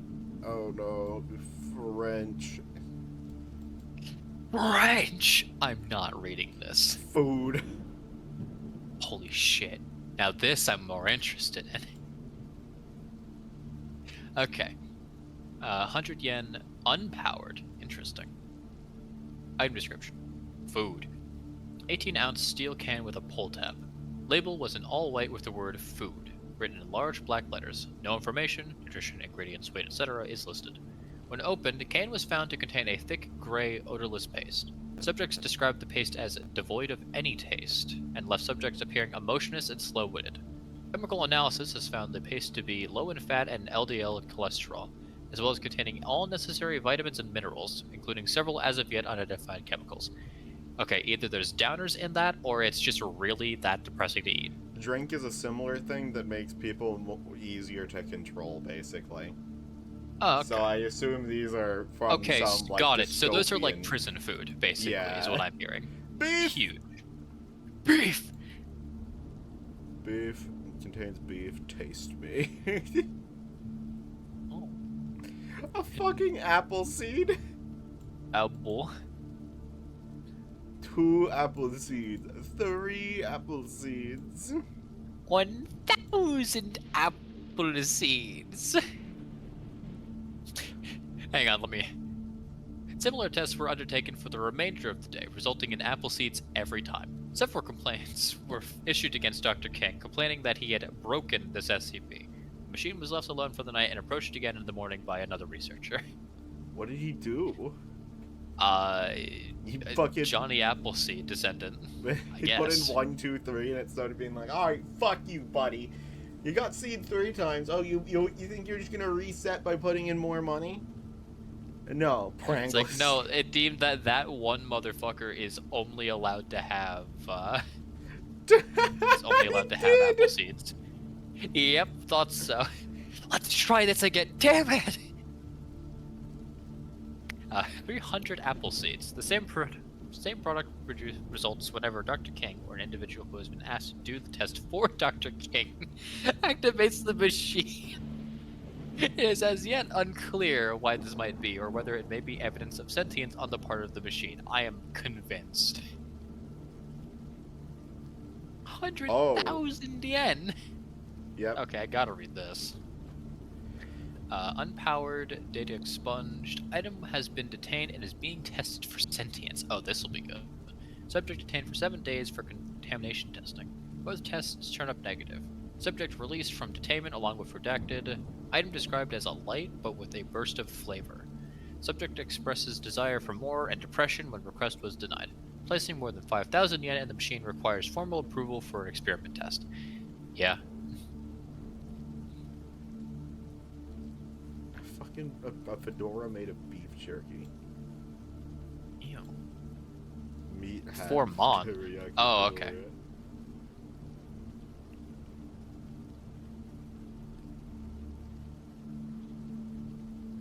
Hey.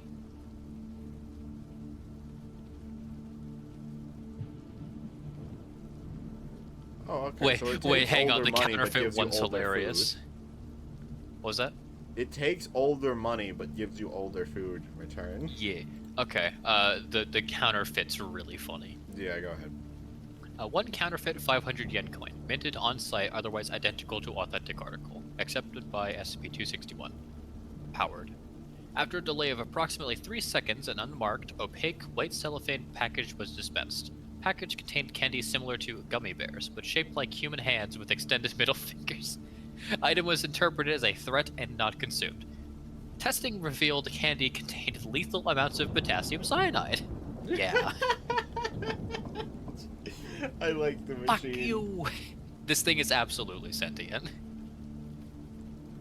Oh, hey, wait a minute.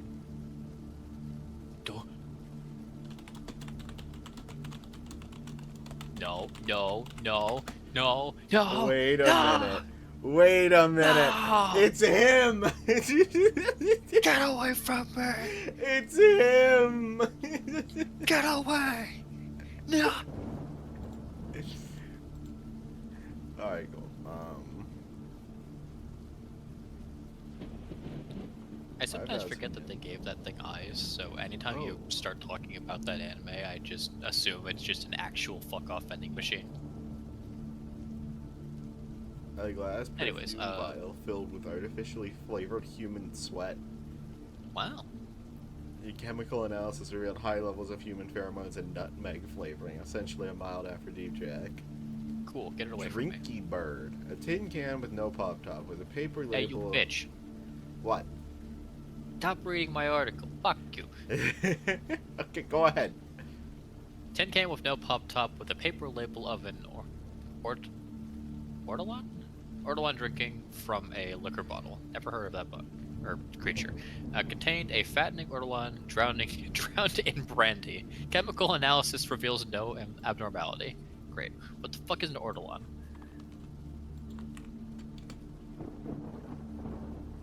Bird. Okay. Bird.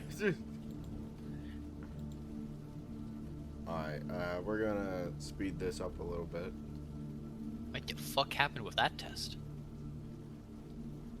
Why are there 10 entries in that? Oh, well. You bitch. Oh, no. No, I saw Frito-Lays. You go back right now. Anyways, yeah, I'll read Uncle Nick's. 666 yen, powered. Item description. A plastic box of Uncle Nick's brand delicious Sunday Fanta snack. That's good. Branding prominently featured a winking cartoon devil as well as pentagrams, inverted crosses, and other occult symbols stereotypically associated with Satanism.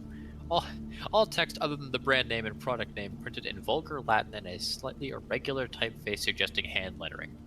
Back of box prominently features the slogan, "Damnation Guaranteed." Ingredients listed included unholy water, but was otherwise consistent with a meal consisting solely of bread and wine. Box contained 13 pieces of unleavened bread in the style of communion wafers and a clear plastic satchel of red wine with a drinking nozzle. Subject reported the wafers as delicious and surprisingly filling, with a taste reminiscent of a very rare steak, and wine as excellent but slightly salty. Subject was placed under observation, but no anomalous behavior has been reported. I just damned him to hell.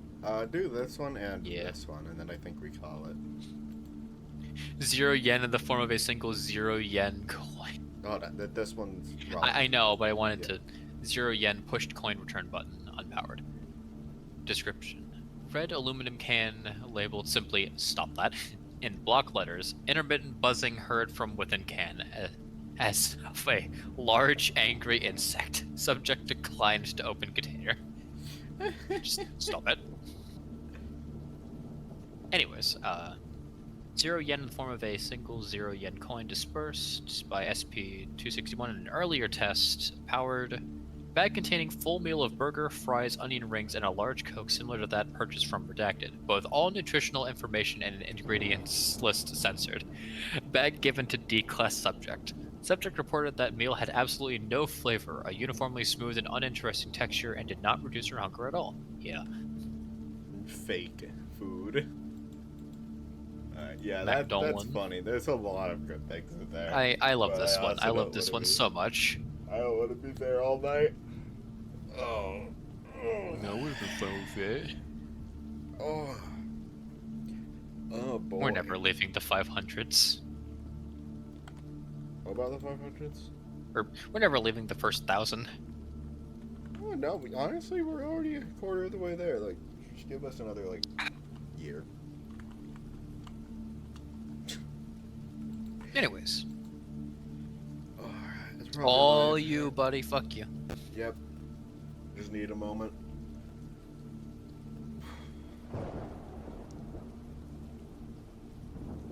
Item number, SCP-262. Object class, Euclid. Special containment procedures. Currently, SCP-262 is undergoing review and research to see if it is capable of being used by field agents in the acquisition of other SCPs.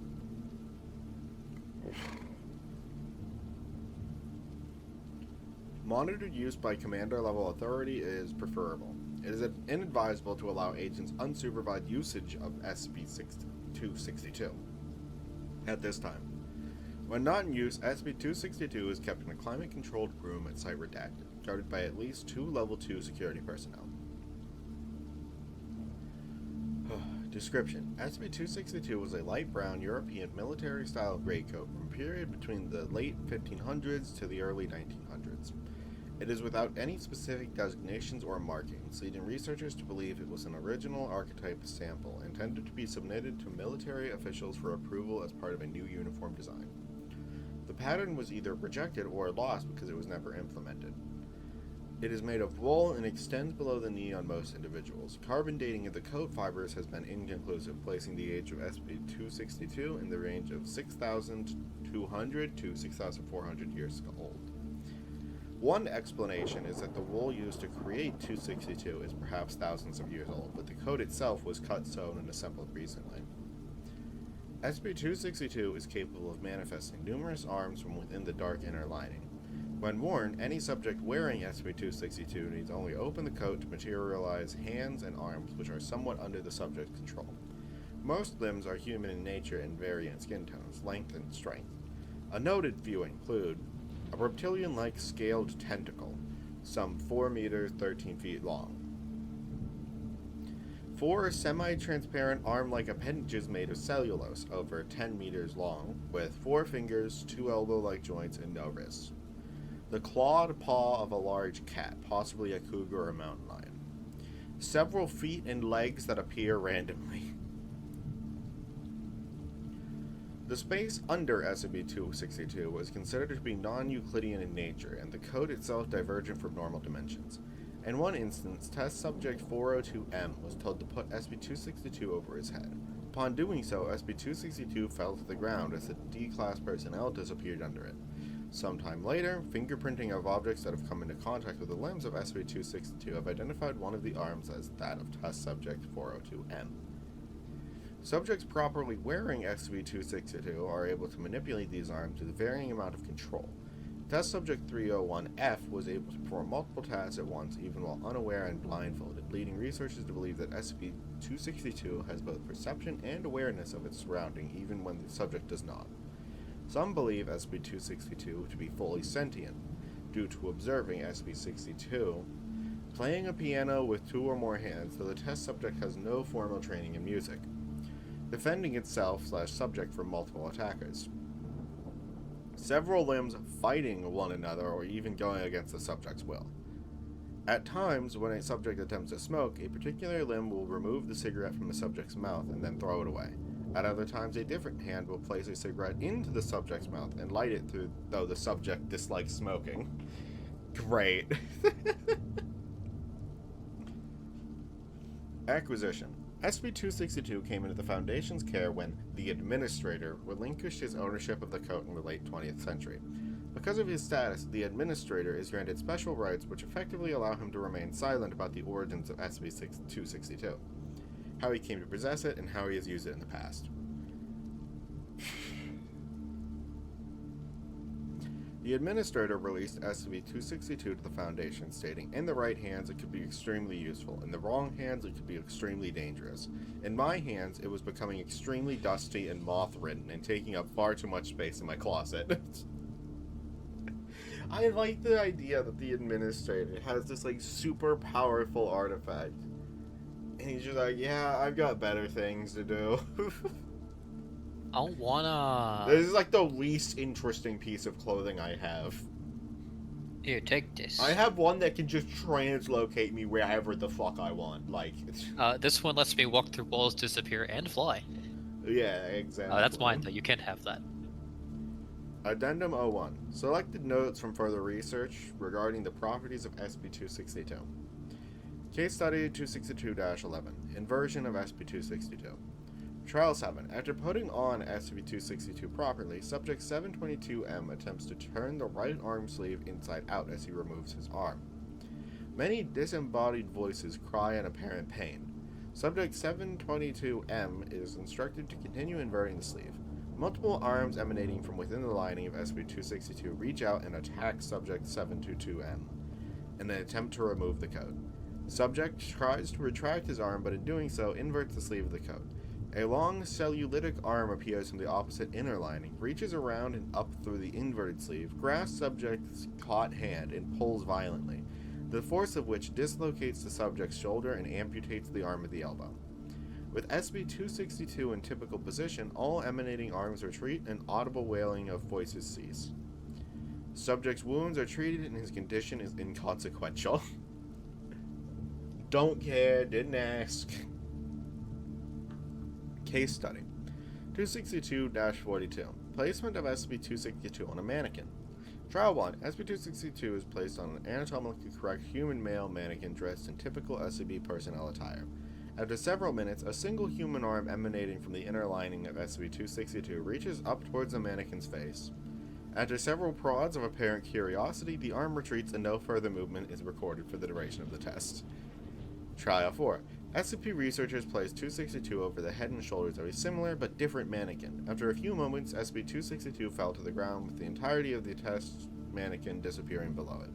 Addendum. It has been noted that a rigid wooden arm resembling that of the test mannequin has been witnessed emanating from SCP-262 since this trial. I really like the hand that was just like, wait, hold on. Let me just get a... Wait a minute. This is just a mannequin. Damn it! I like thinking that like all these different creatures and whoever make up the arms are just inside the coat like talking to each other, and they were all like just chattering like, what do we do? This isn't a person. Like we can't like help. Are we allowed? Are we allowed to move? Can we move? Wouldn't we? Are we to Coles right now? Case Study 262-307. Placement of SCP-262 on a recently deceased human being. Trial 1. Research personnel put SCP-262 on the body of a recently deceased D-Class, recently terminated in an experiment with SCP-Redacted. The body is wholly unscathed, and mounted into a seated position on a chair. After a few moments, a single human arm emanating from the inner lining of SCP-262 reaches up towards the body's face. After several prods of apparent curiosity, the arm retreats. After several more moments, the body which SCP-262 is on begins shaking violently. A popping and snapping sound is heard, and the deceased's hands, visible at the end of the sleeve, suddenly retract. The body then stills. A human hand reaches up the back of the deceased's neck from the collar and pulls the head up into an upright... But they fucking... What's it called? Weekend at Bernie's or something? Yeah. Oh my god. Huge sleeve. Incredible. Pulls the head up into an upright position. Numerous hands and arms crisscross the chest and abdomen and straighten the body. Two cellulitic arms reach down the body's legs and grip the ankles. SCP-262 pulls the body into a standing position as the other arms of cellulose come down each sleeve. SCP-262 continues by breaching containment and overpowering security. At the time, MTF Epsilon 9, aka Fire Eaters, were present in the facility to provide reinforcements, discharging their flame accelerators in an aggressive fashion. Members of MTF E9 were able to corner SCP-262 in a blind hallway. When cornered, a hand from SCP-262 pulled the code up and over the head of the body it was using. SCP-262 collapsed to the ground with the body of the D-Class personnel disappearing beneath it. It is unknown if this incident was caused by the will of SCP-262 or the will of the body of the recently deceased D-Class personnel. This is just a mannequin. Makes me think of Bo Burnham. Good girl in a straw hat and a cornfield with her arms out. That is a scarecrow. Sorry, y'all. I thought I was a human woman. Wow. Never heard of it. I know Bo Burnham, though. He did that one thing. Yeah. Probably. Yeah. I think I actually did, like, watch a few of his videos before the anything and everything all the time. Didn't he also do Welcome to the Internet? Or am I thinking of someone else? That is Welcome to the Internet that I just stated. Wait, no, you're right. Sorry, Yeah. I kind of dissociated halfway through the article. I'll be real with you. That's fair. I got the gist of what it was, but like... What else did Bo Burnham do? Because Welcome to the Internet was part of, like, a whole thing he did.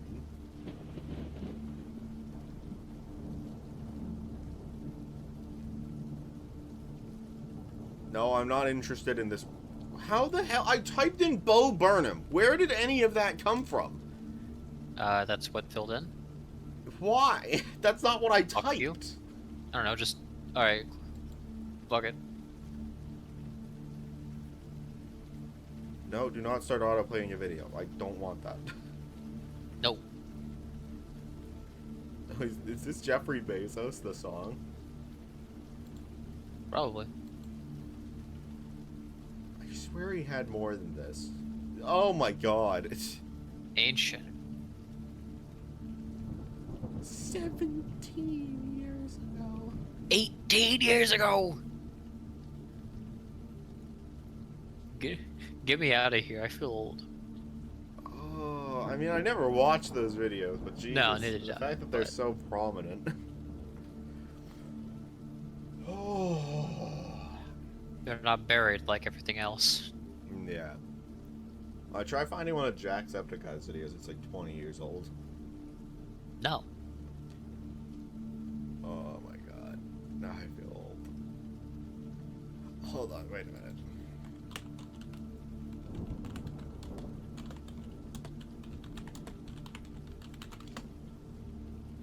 That's only 7 years old?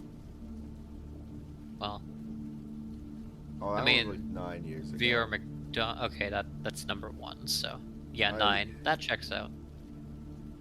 God, I remember when VR content was like a thing that people actually did. Yeah, I I kind remember. of missed that. Like, It was a fun era of YouTube. there were hardly games. Oh no, man! There were a couple of good games. Most of them were like arcadey, but Yeah, like there were like, no like fucking budget games cuts was made neat. with the intention of being played fully in VR. The VR actual games that aren't just like a little fucking, oh, you're in VR, that's so cool, are like Budget actual Cuts. That's Steam like a good games that they go-to made for. into a VR game. Sorry, what? Budget Cuts. I Expect You to Die. Pretty much whatever Captain Sauce played. Captain But- Sauce! Missed that guy. I miss him. Why is he dead? I don't know. Oh, Probably because he has a job. how dare he. Anyways, Hello, everybody. My name is Markiplier. hello everybody. How long is the 5 Nights? Okay, sorry. This is an awful tangent. Damn it. Just type in 5 Nights at Freddy's. Fuck, man. 11. Yep, that's about right. Scariest game in years. Why is it in German? Hello, everybody. My name is Markiplier, and welcome to Five Nights at Freddy's, an indie Yeah. horror game that you guys suggested Yeah. en masse, and I saw that Yummy Mash Why played it. is it in Really German? good. That's So I'm really gonna funny. see what Also, it's like. God. That is a God. terrifying Why is animatronic it in bear German? in a pizzeria looking for a security guard to work the Get out. night shift. I don't understand how that happened. Get out, get out, get out, Why get out, did get it- out. Why did it change the time? No, that's just how they do time. I know. It's like watching the Mona Lisa get painted. Months ago. Okay, this was a good tangent. I like this tangent. It's good. Okay. Fuck. Alright. I've, to round that out, I've recently been going back and having on like some of his cooperative playthroughs of games like The Forest in the background as I'm Oh, doing hell things. yeah. I kind of want to watch his Forest playthrough again. It was a good time. It was so makes me feel so cozy. It's so nostalgic, yeah.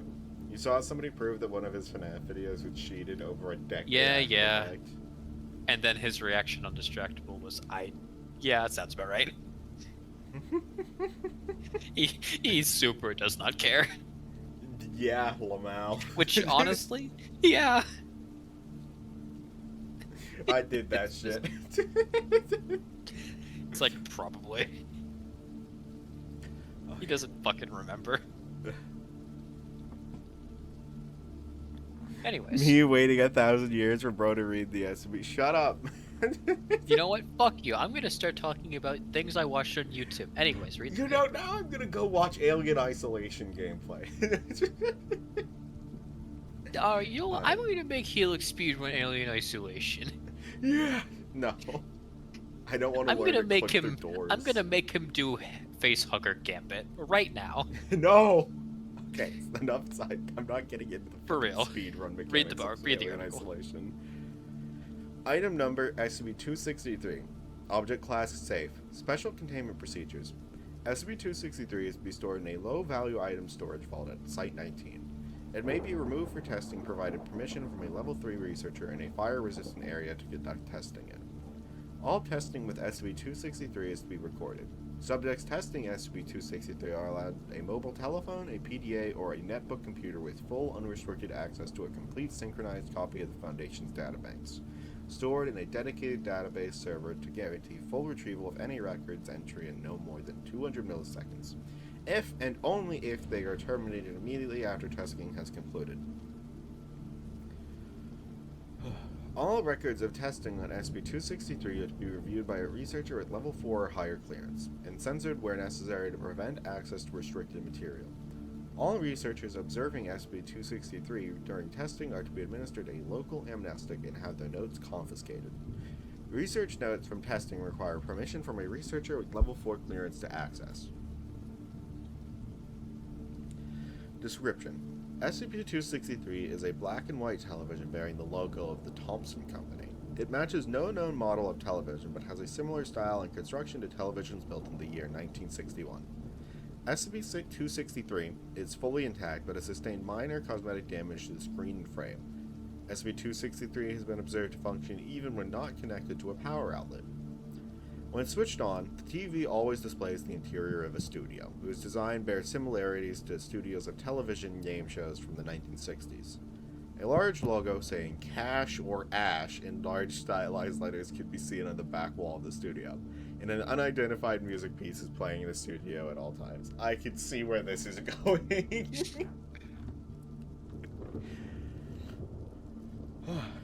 The only man visible in the studio is SCP-263-1. SCP-263-1 appears to be a male human of Caucasian descent of approximately 35 years of age, dressed in a suit that matches a style commonly worn between the years 1959 and 1964. SCP-263-1 has a demeanor that has been described as blithe, enthusiastic, and over-the-top. SCP-263-1 is smiling almost constantly. As soon as a human turns SCP-263 on, SCP-263-1 will look directly at the subject and say that the subject is a new competitor who just tuned into the Cash or Ash show.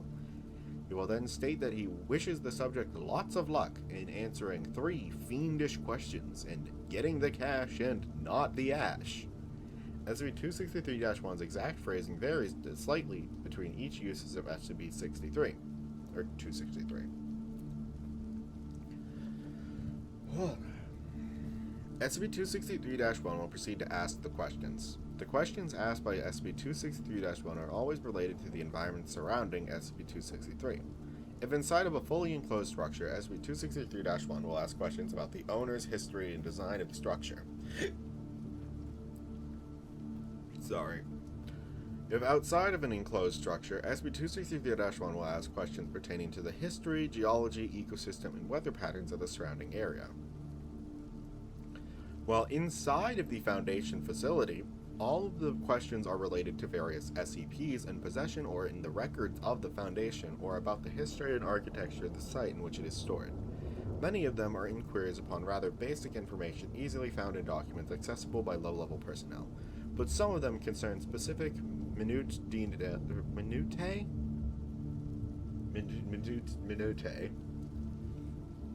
found only in certain esoteric documents which require high clearance and or are rather complicated to find or reach. In each case, though, the information needed to correctly answer the question can be gathered from Foundation records. For a full list of questions asked by SCP-263-1 while in Foundation possession, see document 263-Q1. If within the next 45 seconds the subject supplies a correct answer, their success will be acknowledged and briefly congratulated by SCP-263-1. If, however, the subject answers incorrectly or does not answer within 45 seconds, SCP-263-1 will say, "Time's up, so sorry," and the subject will immediately combust. The flames are always of both high temperature and intensity and will fully enclose the subject within 4 seconds. All attempts to extinguish the fire up to this point have been unsuccessful. After 42 seconds, the fire will disappear along with the remains of the subject, who burns entirely. After 42 seconds have passed, SCP-263-1 will look out towards the place where the subject combusted and state that the failure is a pity, and that hopefully the next competitor will avoid the ash and get away with the cash. SCP-263 will then turn off on its own. If during the 45 seconds someone whispers to the subject, audibly speaks to the subject leaves the area directly in front of SCP-263, or the subject interacts with a computer greater than 27 centimeters, SCP-263-1 will accuse the subject of cheating, and the subject will combust in the same manner as described above. SCP-263 will then remark on the dwindling ethics of today's people, and SCP-263 will switch itself off. Portable consumer electronic devices such as mobile telephones, PDAs, and laptop computers smaller than 27 centimeters do not cause the subject to combust, thus allowing the subject to find the information required to correctly answer the question within the provided time. If the subject correctly answers all 3 questions, SCP-263-1 will say, "Congratulations, you have won the cash. Here is your prize." SCP-263 will then turn itself off and a prize will appear in front of the subject. The prizes given away by SCP-263 appear to have no discernible theme or pattern so far. The following prizes have been given. A marble figurine of a dragon, 5.3 centimeters long. Microscopic observation confirmed that micrometer-sized details are present. Value $48,000. Jade statues, which appear similar to US dollars. However, the faces of the presidents are all replaced with the smiling face of SCP-263-1. Same detail and carving as the dragon figurine listed above. Value $226,000. A clockwork figurine, 4 centimeters tall, made of brass and walking around randomly when wound. The figurine depicts an unknown, vaguely squid-like creature. Value $21,000. A series of 8 gold-plated miniature statuettes resembling humanoid anomalies contained at Site 19, including SCP-1770. The statuettes are marked with the anomaly's object number on the base, and do not appear otherwise anomalous. Value $17,000. All attempts to inquire SCP-263-1 about himself or SCP-263 have proven ineffective. SCP-263-1 does not react to any questions or statements, save for the question answers or any cheating attempts. Okay. You just found a 14-year-old video called the Yowie song? I'm not surprised. Some weird shit on YouTube you dig deep enough. I kind of like this one. I feel like there's a lot of SCPs that are just like, oh, what if there was a wacky game show where you die if you lose? Yeah. I'm gonna go grab a drink real quick. If you'd like, you can get started on the next one. I'll just ask for like a summary for it. But No, what the fuck is this? oh It's boy, probably fine. yeah, it's probably fine. Oh. Yeah, you can either wait or just start. It's fine either way. I'll try to be quick. Yep.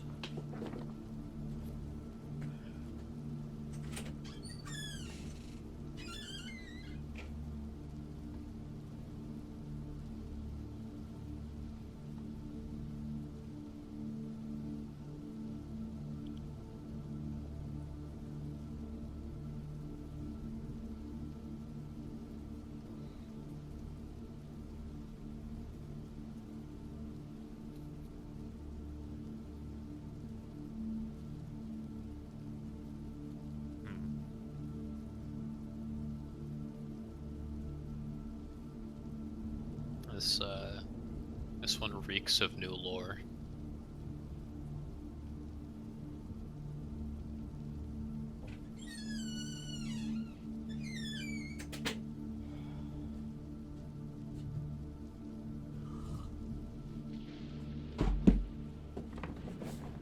Alright, I'm back. This one smells of new lore. Does it? Hume measurements. Alright, that's fine. No, that's it. That wasn't like an actual statement of anything. Also, I don't like that quick they little- changed the format to just not have anything on the side like every other article fucking does. Yeah. Anyway, that's fine. Quick little in before for the VOD, and anyone who doesn't know, human levels are just a measure of the reality of something. Basically, if reality has shifted in some way in an area. Do it real on a scale. Basically, yeah. Alright, you may start. Alright. Item number SCP-264. Object Class Safe. Special Containment Procedures. SCP-264 is currently contained within Area 264, located within the Tianshan mountain range. Its original containment chamber and constituent artifacts have been restored, and is to be inspected monthly for signs of damage to ensure the efficacy of its shielding talismans.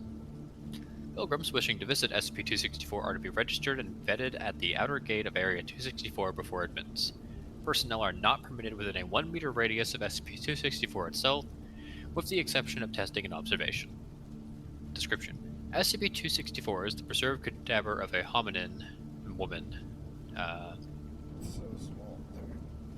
Testing indicates a genetic admixture of human, Neanderthal, and traced Denisovan DNA. I don't know what Denisovan is, but sure. It is. Dated to around 12,000 years old. It constantly hovers a few centimeters above the ground in a cross-like position. It possesses a unique humic and acidic signature, with elevated Hume measurements within its surrounding, confirming its purpose as a form of anchor. The location of SCP-264 within the vicinity of mountains with religious significance induced a shielding effect that made its discovery impossible until the deployment of the first-generation ATMOS orbital network. Autonomous terrestrial monitoring and observational satellite. Huge. Permitting a higher contrast analysis of the mountain range and ultimately leading to the identification of SCP-262 or 264 in 1982. An expedition sent to the location of SCP-264 found the object contained within a stupa and accessible via rudimentary emblematic gesturomancy. Fine, what's stupa? A Buddhist structure built to house objects of religious significance or serve as a burial marker. SCP-264 predates Buddhism by several millennia. Ah, okay. Implying they stole the idea, are we? I'm just gonna take the sentence from the top. An expedition sent to the location of SCP-264 found the object contained within a stupa and accessible via rudimentary emblematic gesturomancy, which individuals became aware of simply by observing the stupa. Alongside SCP-264, the interior of the structure hosts a collection of religious artifacts and paraphernalia from various major and minor faiths, including Tengralism,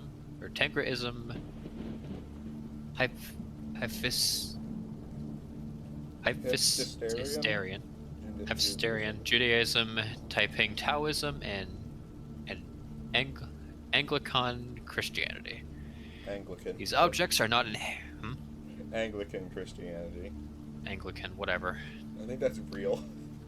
Yeah, I know. I was trying to get through that because this is devolving rapidly into garble, okay? These objects are not inherently anomalous, but are understood to have Akavik amplifiers and/or condensers for SCP-264. SCP-264 is currently inhabited by a community of extra-dimensional organisms. Great. Who are responsible for the construction and maintenance of artificial structures built and contained entirely within the cadaver. It is understood that these organisms, hereafter referred to as GOI-264, have been continuously inhabiting SCP-264 since its expiration sometimes before the end of the Younger Dryas period. The most recent geological period of cooling, preceding the Holocene period and ending with a consistent increase in global temperature. Okay, Ice Age. The Akavik signature of SCP-264 is likely attributable to its reverence by GOI-264 and extant sects. Is Akavik just like religious? Is this just God? Like how they register something's divinity? I don't remember the definition of the word Akavik. I don't know if it's real. I don't think it's real. Like I don't think it's real.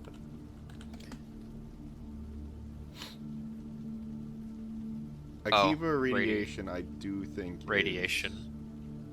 The Akiva field. Okay. Hold on. Most divinities. Divine. Okay, fine. Yeah, Cool. Akiva shit is just. So I have to assume. Fandom, please. Okay, thank you. So I have to assume Akavik is just kind of like a generic term that gets used for religious bullshit. Cool. Yeah. On multiple occasions, SCP-264 has been partially reanimated by GOI-264 via internal mechanisms, allowing speech and perception of its surroundings. In recorded cases, this is done to facilitate communications between GOI-264 and external parties, including Foundation personnel. Addendum 264.01, First Contact Incident Log. I'm interested so far. Yeah. Shorten that. Log. Log 264-1. Dash whatever the fuck. Area 264, Kyrgyzstan. Begin log. Doctors Karanovaran or Kanaravan and Tanaka are within the stupa. Wires connected to equipment and detectors carefully weave between the many neatly arranged relics and artifacts. Both researchers are sitting in foldable steel chairs, exchanging pleasantries and workplace gossip while waiting for the machines to process reports of energy signatures and emit radiation. Unbeknownst to them, SCP-264 enters a state of partial reanimation and opens its eyes. Alright, looks like we have 3 characters here. Ridge, are you alive? What secret day? Could you You wanna play a voice a character thing? for us? Yeah. You want to Who- voice the SCP. This is a reanimated corpse being puppeted by things Yeah, I think he wants the SCP. of Alright. I'll take godly Tanaka. origin. And something. who is this? You're taking SCP. I think Mort should take Carnivon, and I'll take Tanaka. Carnivon, yeah, okay. Okay. Which is okay. We all ready? Yep. Give me Which a is- sec. Okay. More, do I give this guy the voice of a ghoul from Fallout? No, If they're a corpse. I mean, up to you. Can you do a good ghoul Like, for an extended period? I should preface. salutations. Uh, Nah, I'll do regular fun. just do your deadpan. That's See- just we'll see his how that normal swings. voice. What do you mean? Yeah, it'll work perfectly for a corpse. Fine. Alright, go on then. Which is why I'd rather look after corpses. No need for sensitivity training if the subject is. Salutations. Dr. Carnivon falls out of his chair.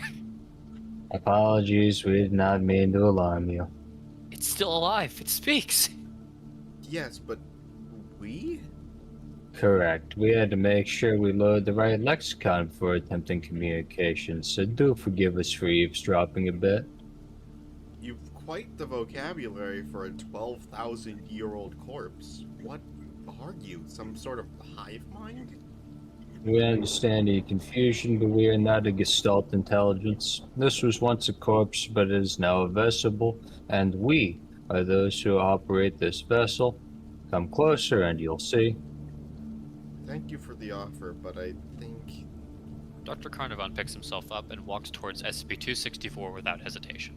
He begins studying it intently, prodding the skin of the cadaver with his pen. What am I looking for? Don't touch the object without gloves. Yes, I remember protocol. I'm not going to... Dr. Carnivon spontaneously disappears while SCP-264 goes limp. It straightens itself up within seconds, assuming the voice and mannerisms of Dr. Carnivon. I guess I should read this? Or It does take on his voice, so yes. I guess read it with, like, a slight bit of life now, Ridge. We'll just give it to you. This is weird. Tanaka, can you hear me? Carnivon, what happened to you? I'm inside the object. It's a vessel of some sort.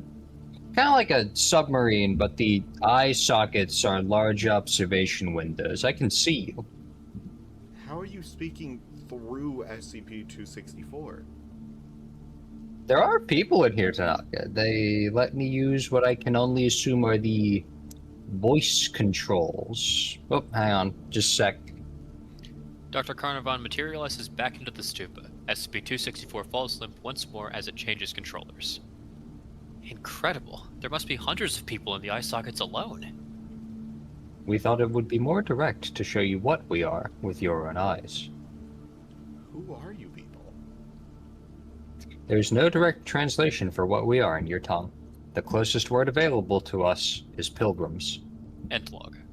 Alright, I'm hooked in. This is interesting Yeah, enough. this is interesting. I like this so far. I don't Following want to this make it- interaction, containment procedures were amended to include proximity limits to prevent unauthorized displacement of personnel into the interior of SCP-264. A formal interview was promptly organized following the previous incidents. Doctors Carnivon and Tanaka added in attendance. Log 264-2. Same location and all that jargon. Begin log. We understand that you're not a hive mind, and that we're currently speaking to a specific individual amongst your organization. Could we get a name? We have shed such appellations long ago. We are pilgrims, first and foremost. Anything else is irrelevant. Our sum is greater than our individual parts. We'd like to expand on what you mentioned previously when we asked what you were. Pilgrims of which faith? Any faith. All faiths. Look around you. Within this stupa lie the objects of faith and devotion for billions, living and dead. see that they center around us.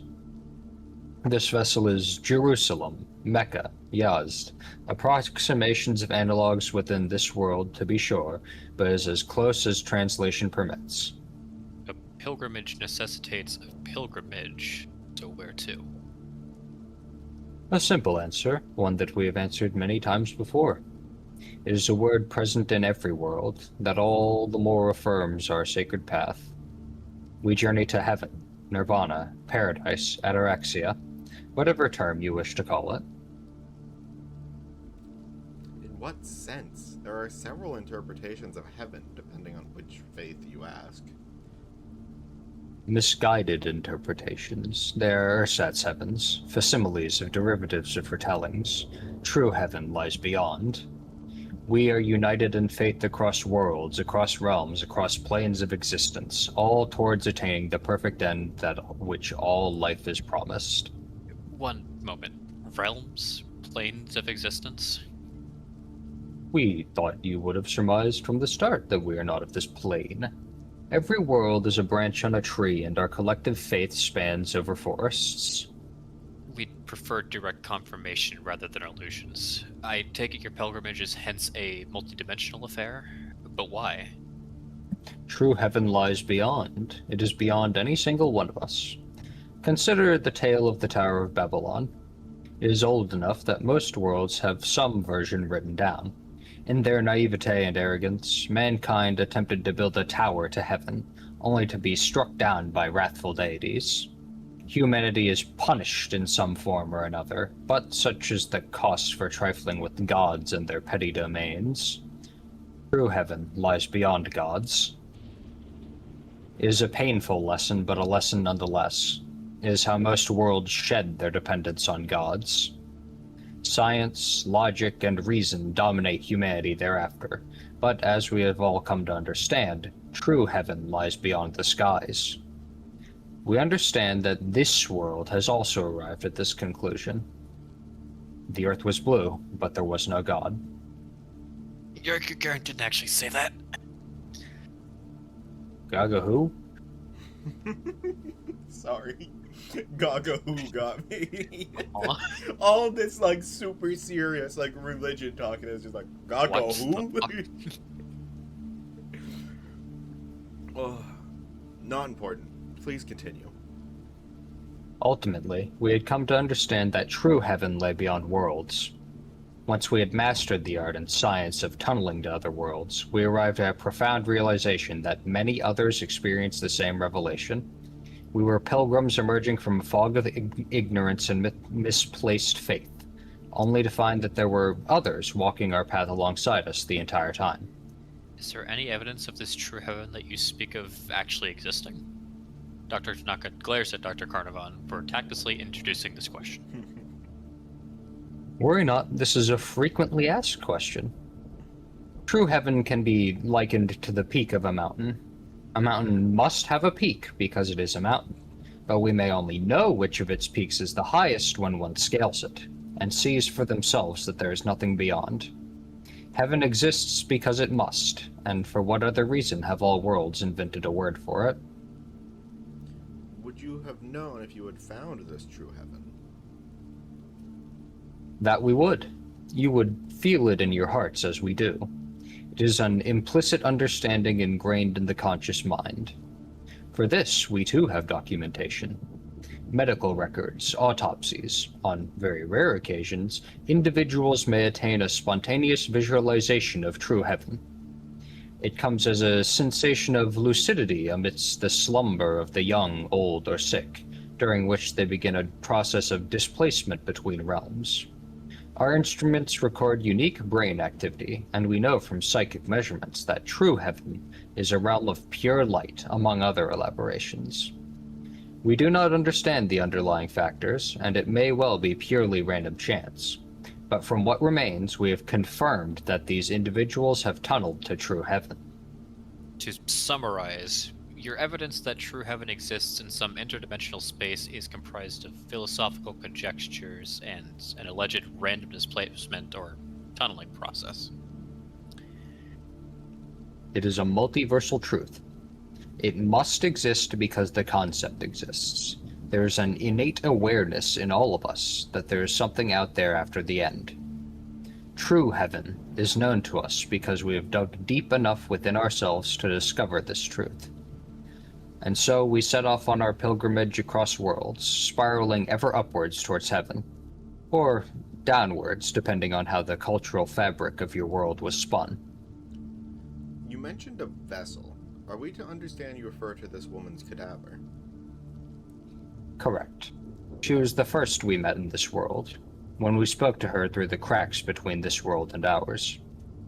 She thought us spirits of the wild, offering herself as an anchor to this world. We accepted her sacrifice and gave her the means to enter true heaven. You killed her and turned her corpse into a vessel? Harsh words, but not entirely untrue. The tunneling process is a complex affair. It involves projections into the living mind, slowly eking out a foothold to connect consciousnesses. It was a connection, not a vessel. It was only after she had passed of natural causes, a cancer of the intestine, that we began conversion of the body's internal structure into the vessel it is presently. Elaborate on the nature of this vessel. Why do you need it? Is it akin to a submarine or a space station, perhaps? Indeed. It is an insulation for spatiotemporal mismatches between realities. It is almost always a necessity. In some cases, it is more conducive to assume a low visibility stature, such as this vessel, instead of a full-size structure, which has historically raised problems with native populations in certain worlds. The apparatus we use to perform tunneling is also contained within this vessel, connecting this world to where we arrived from, and where we intend to go next. In that case, how come you've remained here in this dimension since, what, the last Ice Age? There are always more pilgrims that wish to ascend to true heaven from lower worlds. We maintain this vessel as a bridge between worlds. We guide pilgrims to worlds beyond, as though our pace may differ, our destination is all the same. This vessel is a rung in a very long ladder. Millions ascend and descend every day, each and every one on their journey to heaven. 1 billion more worlds rest above and below this one. We of this vessel simply assist and facilitate this arduous task. For 12,000 years? We rotate staff, of course. The pilgrimage cannot end before one arrives at heaven. We cannot tie pilgrims to this vessel forever. The original owner of this vessel herself chose to embark on her own pilgrimage following her passing. We can only pray that she has arrived by now. You mean to tell us you've been tunneling, as you say, to heaven for 12,000 years and still don't have confirmation regarding its existence? Time runs differently between worlds, with fluctuations in every passing moment. This conversation has taken days to process for us within the vessel. Do not misunderstand our practices. True heaven will be attained, no matter how long the journey may be. Understood. We apologize if we've been coming off a bit abrasive in some of these inquiries.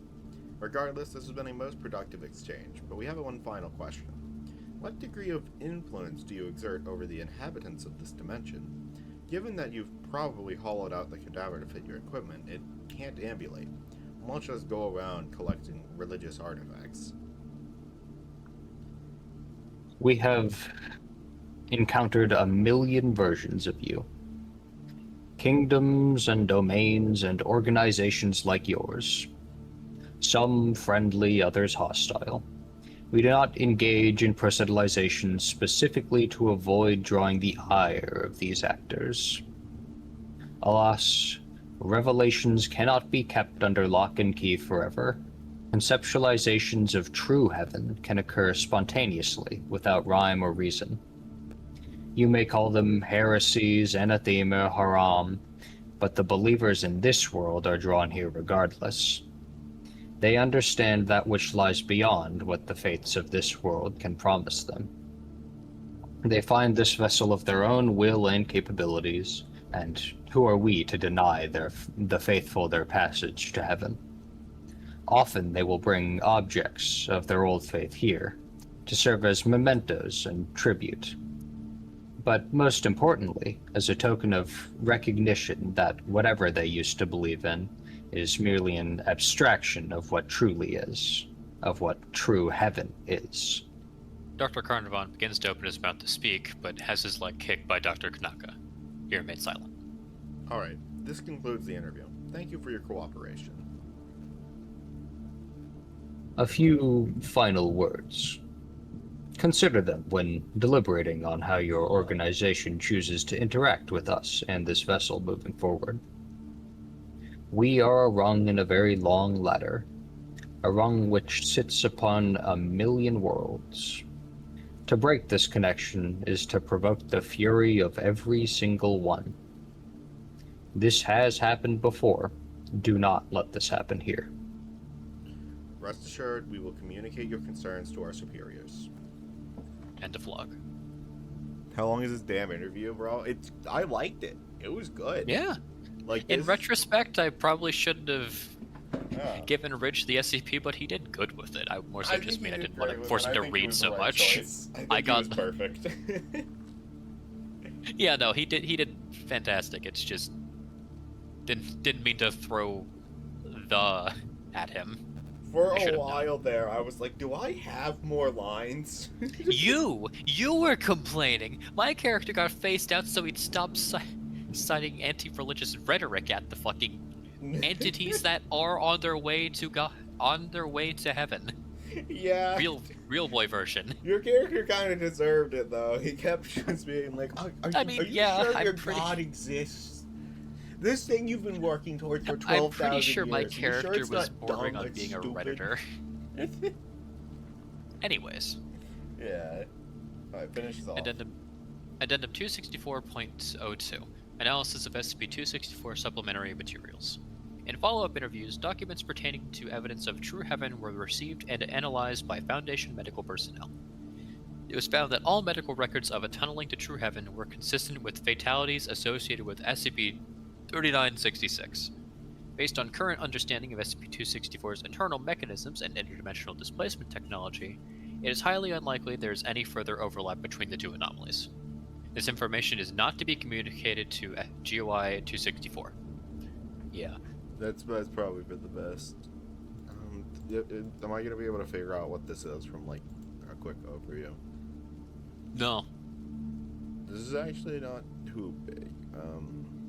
No. Frozen. In the case of an outbreak of sudden unexplained nocturnal death syndrome, sons. Yeah. Doctors without mortars? What? I forgot about row 7. Okay, there's like a thing that makes them die. That's all I Die! gained. Die! Death juice. Incredible know, Fox it's- die. Don't tell the god organisms about Fox die. Understood. I'm assuming it's my turn now. Yeah, I don't wanna. bitch. We could end it here. Nah, I can keep going a bit longer. Okay. By the way, Mord, I hope that you understand the amount of restraint it took for me not to, whenever it said true heaven, go outer heaven. No, I could feel it. Item number. I was waiting for you to, for a brief moment, dip into the fucking liquid voice. But we are not yet free. Free from ID control. Alright. Item number SCP-265. Object class Euclid. Special containment procedures. Foundation Site 54, -109, and... Or no, that's just a dash. Okay. My bad. 109, 110 have been provided SCP-265 specific sub-task forces in order to study SCP-265. Each houses a small fleet of tactical aircraft as well as agents trained in standard Foundation information gathering and interrogation techniques. Civilian cover stories or guises are preferred. Sorry, Pedro distracted me. See document 265-B for further protocol.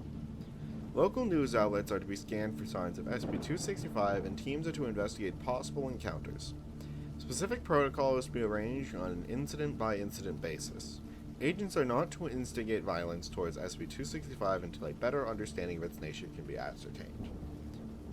Description: SCP-265 appears to be a Series 1 GAZ M21 Volga automobile. I don't know if I read any of that correctly. Devoid of any license plating, logos, other identifying marks. It is painted black with white-rimmed wheels and appears to be in pristine condition, regardless of environment. Some accounts note that it has white curtains in all but the front windows. Note that the production of the GAZ M21 ceased in 1970, with Series 1 being produced between 1958 and 1959. SCP-265 is absent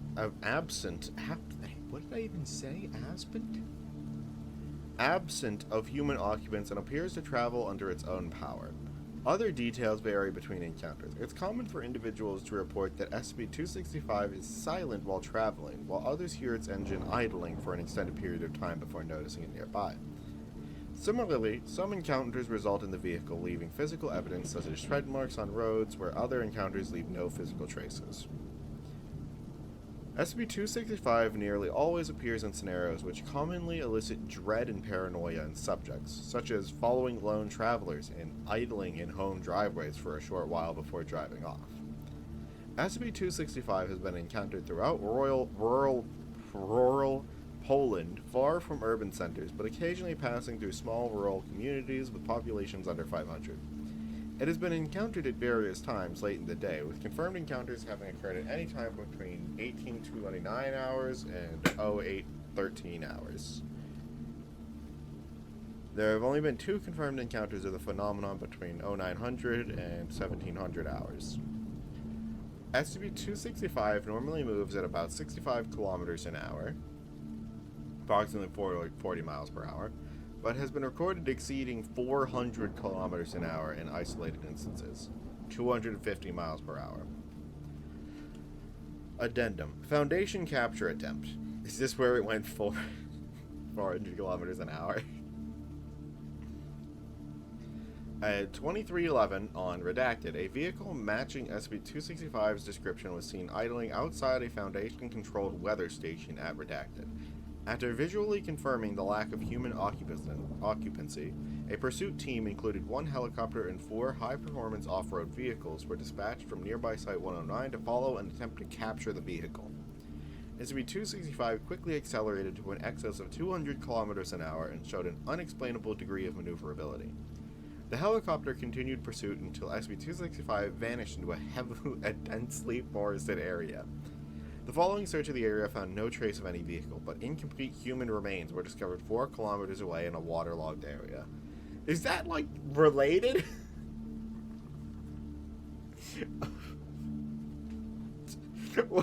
What does the incomplete human remains have to do with this? I'm kinda... Sorry, what the hell is this? It's a car that, it creeps around and just kind of follows people, like, to scare them. No driver, it's just like kind of automatically does this. Oh. It's fucking Vice City ghost cars, okay. Yeah. And they tried to catch it, and then it went 200 kilometers an hour and vanished into a forest, and then they found incomplete human remains 4 kilometers away. And I'm just like, Does that have anything to do with the SCP, or did they just find those? I'm personally going to assume that what they found was the equivalent of when you hit a rabbit at like 50. Jesus. But like a person? Maybe. Addendum: Similar phenomenon. Given multiple occurrences of SCP-265 and human remains, and the similarity between their respective vehicles, it's possible that SCP-265 may be a variant or distantly related to the phenomenon observed in SCP-2613. Investigation into both anomalies is ongoing. Additional documentation. Below is attached a translated series of excerpts collected from civilian sources, including audio interviews, law enforcement, news outlets, and personal diaries. This list is incomplete. Please see Dr. Seidelman for access to full records. As an aside, I understand why it's done this way, and I don't dislike it, but every time I see maybe a very or distinctly related to phenomena observed in other SCP, I get the fucking Family Guy A. Lois vibes from that. I mean, I think in some cases they do just list other SCPs that the author has written or Yeah, I know, get and more I, traction. like I said, I know why they do it, but Yeah. every time it just ticks that part of my brain, and I kind of hate it. In It's just some like, cases, I can understand it because, like, with Yeah, like I said, 10,000 usually it's- SCPs, there are going to be some that are super similar. yeah, I understand, but like, I can absolutely hear fucking Dr. Bright going, "Hey, Dr. Light, remember that time when I?" Dr. Bright, you remember that time when I took a chainsaw to SCP-2613? God damn it. One Anyways, moment. Just fixing my pants. Alright.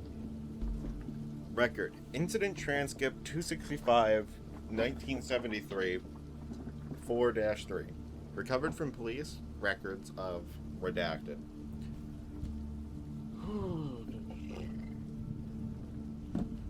Summary. An isolated event. Victim was taking a walk between villages in the late afternoon around 1300. A black Volga automobile with white rims appeared behind him and following at a low speed. According to the civilian, the vehicle was unusually loud and accelerated to hit him, fracturing his leg as he dove for cover. He played dead as the vehicle completed a 3-point turn to face him again, and waited for several minutes before it drove off. Civilian claimed that the interior was empty of any driver or passenger. Diary of Civilian 265-1974, 811. Excerpt recovered from archives of redacted. Unusual event. We pursued the Volga for 9 miles in 2 cars, during which it led us further from the town. It was growing dark, but we were confident that we could catch it. Piatek shot at it, but he missed, or the car was bulletproof. He swears that he did not miss. It then turned sharply to the right and drove into the lake. We stopped and began writing the report on the side of the road. After 3 or so minutes, Gorky drew our attention towards the lake, and we saw lights emerging from the other side, and red taillights driving off into the woods on the far side. There are only 2 sets of tire tracks. We swear on the lives of our mothers that this is true. And myself and Yureki request to resign. Record. Audio. 265, 1982, 711, or 731, 917, 1101. Recovered from police records of redacted. The couple claimed that the vehicle, an unmarked Volga limousine painted black with white tires, appeared behind them while they were traveling. Followed them for several minutes before ramming them repeatedly and driving off. Neither could describe the driver, and both said that the offending vehicle made no noise and left no tracks. Record. Diary of Civilian 265, 1989, 811. Excerpt recovered from archives of redacted. I awoke just past midnight and walked downstairs to fetch a drink of water. Once downstairs, I noticed lights through the window. The car from a few weeks ago was back at the end of the drive, by the street. Its lights were facing the house, and it was idling loudly. I was afraid that somebody was out there, and I almost went to wake up Peter and the children, but I couldn't convince myself to move. After 10 minutes, the car backed away and drove away. It looked just like the car my grandfather had at his old shop, but black and brand new. I will tell the police in the morning. Record. Incident transcript 265, 1990, 11-2. Recovered from police records of redacted. On 10/29/1995, the citizen claimed to see an unconscious person in the back seat of a vehicle fitting the aforementioned description of a black M1221 Volga and provided a description of the person's appearance. This was later to be determined to be very similar to Redacted, who disappeared from his house near the town of Redacted on the same day 41 years ago. Record. Handwritten excerpt. 265, 1995, 411. Record from police records of Redacted. I woke up around 3 in the morning and saw a car outside my front door. It was a black Volga automobile with curtains and white wheels. I do not know why I got into the car. I just felt like I needed to get into the back seat, so I did. I remember the door was heavy when I opened it, and the inside was clean and smelled like something familiar that I cannot place. I don't remember anyone else in the car. I remember seeing water out in front of me in the headlights that I was moving towards it, and the lights all went out and I felt the car crash into it and go under. Held my breath as the water came over my head and opened my eyes and saw terrible things. Everything was so quiet. Things watched me with sad faces in the dark. There were so many. They touched me and I could see them begging me to. I remember screaming and beating the door, and the door opened and I fell out into the grass. I remember spitting water and somebody finding me a little while later, and I fell asleep in the car to the hospital. I'm so afraid. There were black rails and horses. They're waiting for everyone to come. A ship under everything else darker than anything, and the others are so sad they want to touch and be happy again, but they're so far down. And it's so dark and cold they can't come back. I liked it. It's neat. Car. Spooky car. Oh, this one's really short. Also, I saw that ridge. Motherfucker wants Monster Hunter. Item number SCP-20, not 20. SCP-266. Object class Euclid. Special containment procedures. SCP-266 is to be kept in a 10 meter by 10 meter airtight containment unit with the internal temperature maintained at or above 48 degrees Celsius by an independently powered heating unit. Access to containment requires level 2 or above clearance, and thermal hazard suits are to be utilized and maintained during all interaction. Description: SCP-266 is a number of free-floating masses of gaseous material possessing a natural luminescence which exists as a bright purple or red glow. In most cases, SCP-266 feels cold to the touch and exerts an endothermic effect on its immediate surroundings. Despite having no obvious nervous system, SCP-266 appears to react to stimuli and has been observed to learn certain habits based upon its experiences. SCP-266 is remarkably fond of warmth and will actively seek sources of heat, natural or artificial. Of all sources, however, SCP-266 prefers human contact as a method of obtaining warmth, oblivious to the inimical effect it has on mammalian life. Due to SCP-66's endothermic nature, extended exposure without proper protection will lead to death by acute hypothermia. While not aggressive, SCP-266 will grow discontent and even hostile when not provided with adequate heat, and has exhibited the capability to cause considerable havoc when deprived of warmth. Human contact has also been observed to aid in calming SCP-266, suggesting a need or desire for social interaction. Personnel assigned to this duty have reported hearing SCP-266 speak. Recorded excerpts of conversations have revealed that SCP-266 is capable of speaking in an unknown Gaelic dialect, and on occasion have spoken back. SCP-266 was discovered in redacted Ireland after local reports of several youth inexplicably falling victim to hypothermia at a local hot springs. These events, along with ongoing reports of will-o'-the-wisps by superstitious locals, caught Agent Redacted's attention. After finding SCP-266, he was able to lead it to a nearby site, Redacted. Upon arrival, Agent Redacted exhibited symptoms of hypothermia and was only saved by the efforts of Dr. Redacted and staff. Due to Site Redacted's containment conditions, SCP-266 was relocated to Site-19 at first convenience. Addendum 266-A. Audio logs recording conversations between personnel and SCP-266 have revealed English words and phrases being used alongside its standard dialect. Current theory is that it is simply imitating these words, much like a parrot. Further documentation is requested regarding this matter. Have you read SCP-6556? We could probably read that one and then finish off on it. Does that sound good, Mort? Sure. What is it? At least I don't think we've read it. There is a chance that this one was like recommended to us like 2 weeks ago or something and we genuinely just forgot about it. Probably 3. 556. Dino Vlogs. Oh, this is awesome. Incredible. Okay. Oh, fuck me. It is a bit of long, but I think this is an interview, so we'll be able to split this up. Okay. So it's not that bad.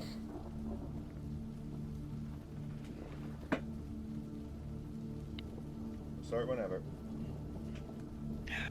As an aside, this is giving me flashbacks to like fucking the little like weird app on the 3DS that just had videos from time to time. Like they'll just have things like Dinosaur Office and shit on there. Dinosaur off. Oh my god. Yeah. Oh. Ancient memory. Oh. Okay, go ahead. Go ahead. Sorry. Anyways. Scroll up a bit. What the hell is this designation? Oh, my bad. Boop. Got it. Level 1, I hate the new classification level, whatever the fuck. It's safe. Item number SCP 6556, whatever. At some point, I might just shorten it to SCP. We'll see. That's fair.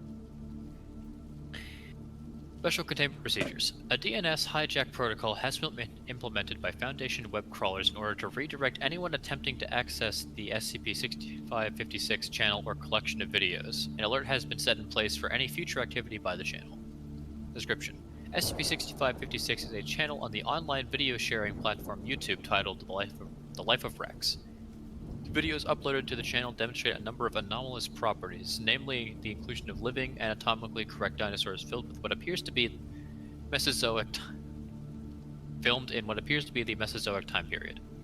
The channel currently has 37 videos uploaded, all of which revolve around a juvenile Tyrannosaurus Rex through the format of a video blog.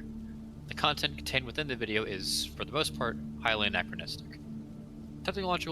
Technical discrepancies exist within SCP-6556, as both the upload date and other pertinent metadata state that the videos were uploaded approximately 66 million years ago, despite YouTube being launched in 2005 and the internet and video cameras not existing until the 20th century. The About section of the channel is blank. All videos have been uploaded with the title pattern of a Dino Vlog, followed by a number corresponding to the order of the video's upload and an exaggerated description of the content of the video. Read this bit and then we'll check the originals. Observers of video upload to the channel, or those who are made aware of the channel's existence, do not challenge the anachronistic nature of the anomaly and believe them to be historically accurate representations of life in the Mesozoic area. Individuals who have undergone cognitohazard training or who have a highly natural resistance are not subject to this effect. Typically 6.3 or above on the Buckland-Geller scale. Great. No idea what that is. I'm going to assume it's not real. Alright, huge. No, it was Alright, there it's it a goes. drop down, not a... Okay, give us some titles. Alright, welcome to my channel. My favorite sunbathing spots. My life story so far. Watering hole life hacks. Building your own cave fort. Rap battle against a rapping raptor. A flower almost murdered me. We are all going to die. Not clickbait. Funny. Parasaurolophus egg omelet. Yum. I'm sorry. Filling my entire cave with ammonites! Compsognathus does my makeup? Crazy ichthyosaur bite. Don't roar for Quetzalcoatlus at 3 a.m. What happens next will shock you. Scary. I almost died. Bright light in the sky. UFO attack? I love this. I love these titles. I really like the I'm sorry, implying there was like a controversy over the fucking egg. I love that this is the... Not... Why the fuck did the name Allier come to mind? That's not even remotely correct. Fucking... What the hell was his name?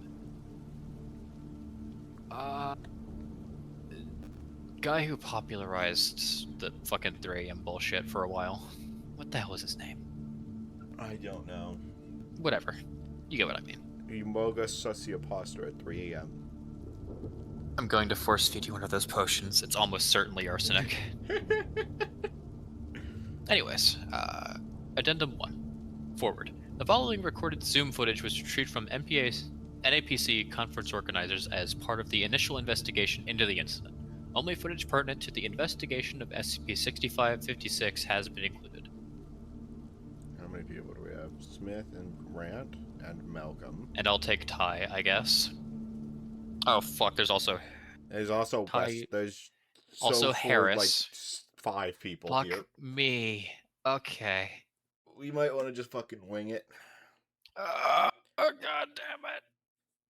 Yeah, we'll decide who takes a character as we come to it. Okay.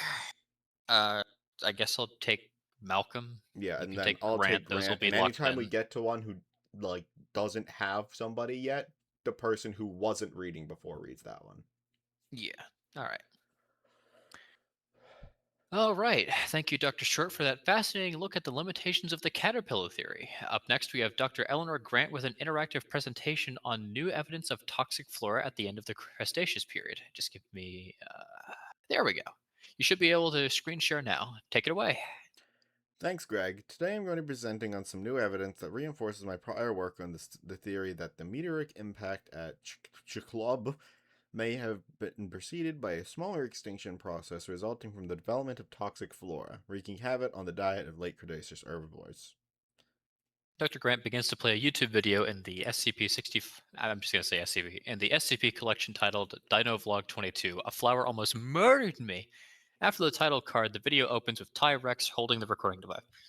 What's up, Jurassic Junkies? It's another warm day out here in the woods and the pterodactyls are scrawling. T-Rex closes his eyes while flapping his free arm and making a recreation of a loud scraw sound effect. So I figured it would be a good day to go on a hike.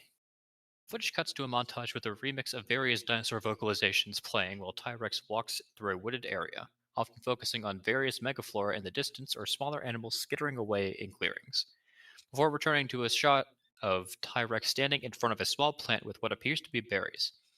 A mountain range can be seen in the distance in the background of the shot. Dr. Grant pauses the video and zooms into the mountain range before beginning to speak.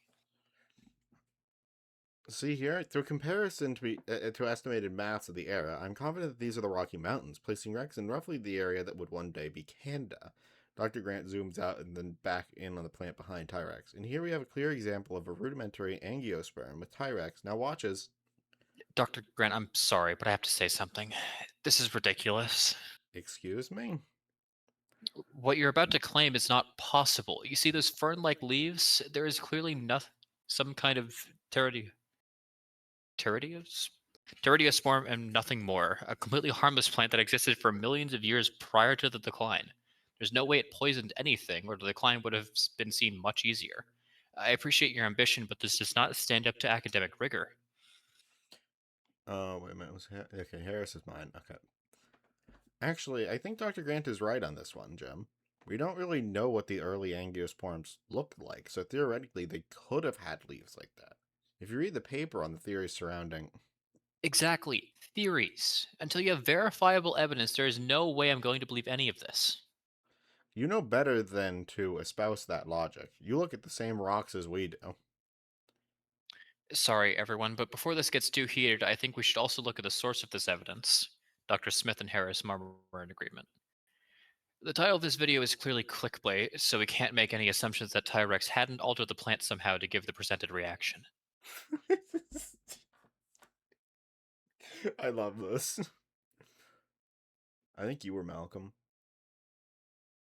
Oh, yeah. Wait, was I? Yeah. Yep, okay. That's a valid point, Priyanka. Dr. Grant, what's the provenance of this video? They're recently discovered videos on YouTube, uploaded towards the close of the close of the Cretaceous period. They give unparalleled insight into Mesozoic societal norms through following the activities of this adolescent T-Rex. I'm sorry, but is this whole thing a ploy? I think that was what Dr. Wessler was asking. Hopefully. Good question. Yes, it's possible the whole video is a ploy for views, and we need to approach the evidence with that in mind. However, I still believe a lot can be gleaned from them as is. For God's sake. Dr. France leaves the conference call. Seems Dr. France is encountering some technical difficulties there. Are there any other questions? Dr. France was not encountering technical difficulties. Lamau. Eleanor, whilst I'm not appreciating your theory on the role of, I'm not even going to try, in a minor extinction event, I can't help but be startled by the fact that in the background of the footage during the hike, there was clearly a Brachiosaurus. Prior to this, our understanding of the fossil record had these two species existing 100 million years apart. This is quite revolutionary. I don't think I can understate the implications for our field here. That's a fantastic point. And if you check out this other video here, Dr. Grant pulls up a YouTube video in the SCP collection titled Dino Vlog 27, I'm sorry, and begins to play the video from the start. Footage starts with a cold open revealing T-Rex in a room dimly lit by some form of fire off-screen. Hi, everyone. So this isn't an easy video to make. In my last video, I ate some Parasaurolophus eggs as a joke that I now have realized is wrong. These actions don't represent me. They don't represent who I am as a dinosaur, and they don't represent the impact I want to have on the community. Unknown. If you want to trade stocks, Bitcoin, and crypto, there's only one place to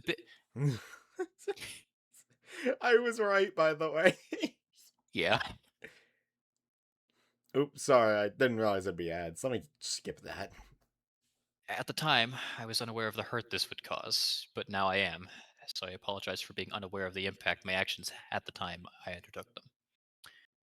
If I could go back now and replay the eating of those Parasaurolophus eggs, would I do the same thing? Yes, absolutely. They were absolutely delicious.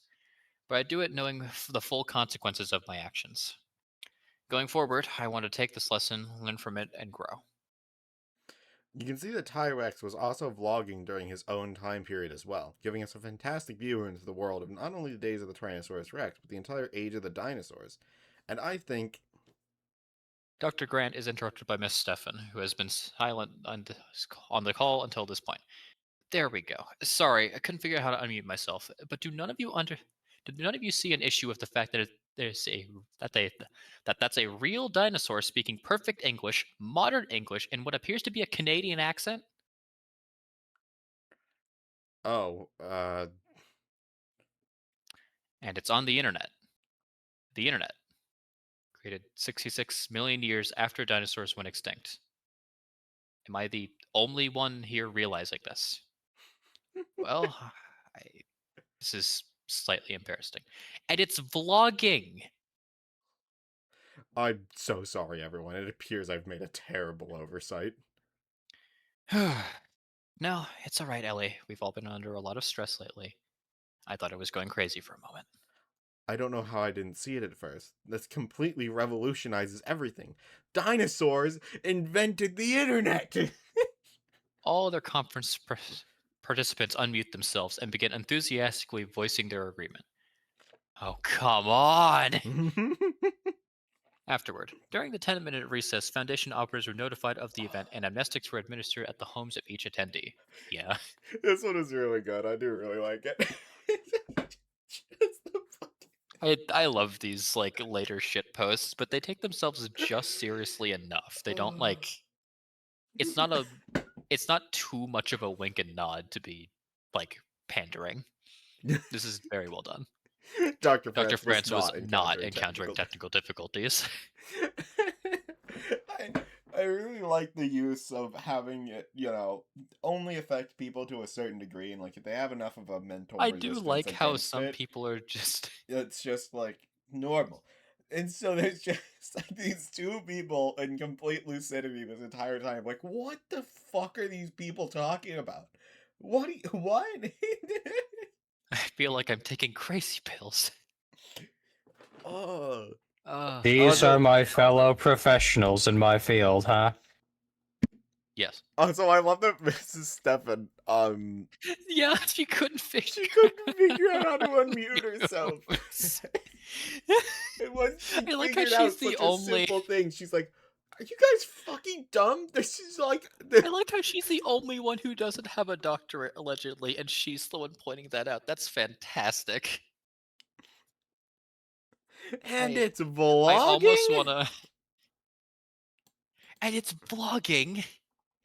Oh my god! All right, I think that's a pretty good point to that's leave it a at for today's fantastic. SCP readings. That's a fantastic place to end. Okay, fuck. I don't know. There were a lot of There were good a lot of ones good that I ones actually today, remember yeah. too. There were a lot of good ones that I remember too. Not the numbers though. Yeah, For me, it's I had the words and now they're gone. God damn it. this might help a little bit. We've only done 2 recommended ones, Uh, so here we started here. Vending machine and the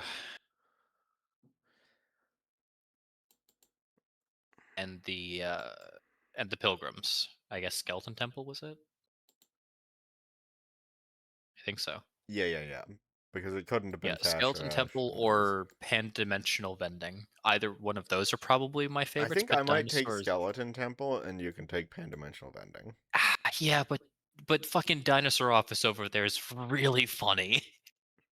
You could do 2. You could be like, these are your I 2 know. favorites. I think I will, but if I had to choose one, probably the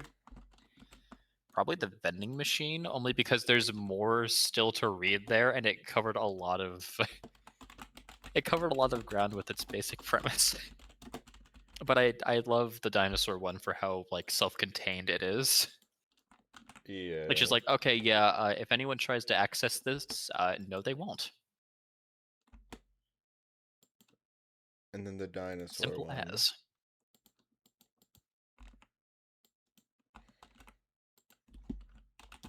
Spectacular.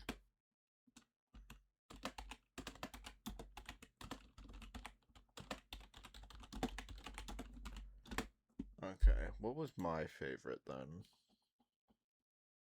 The fucking skeleton temple, you said? Yeah. I did like the Skeleton Temple a lot.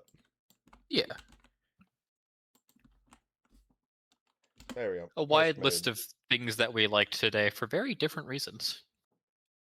Alright, that'll be all for today. Goodbye, chat. Goodbye. Bye-bye.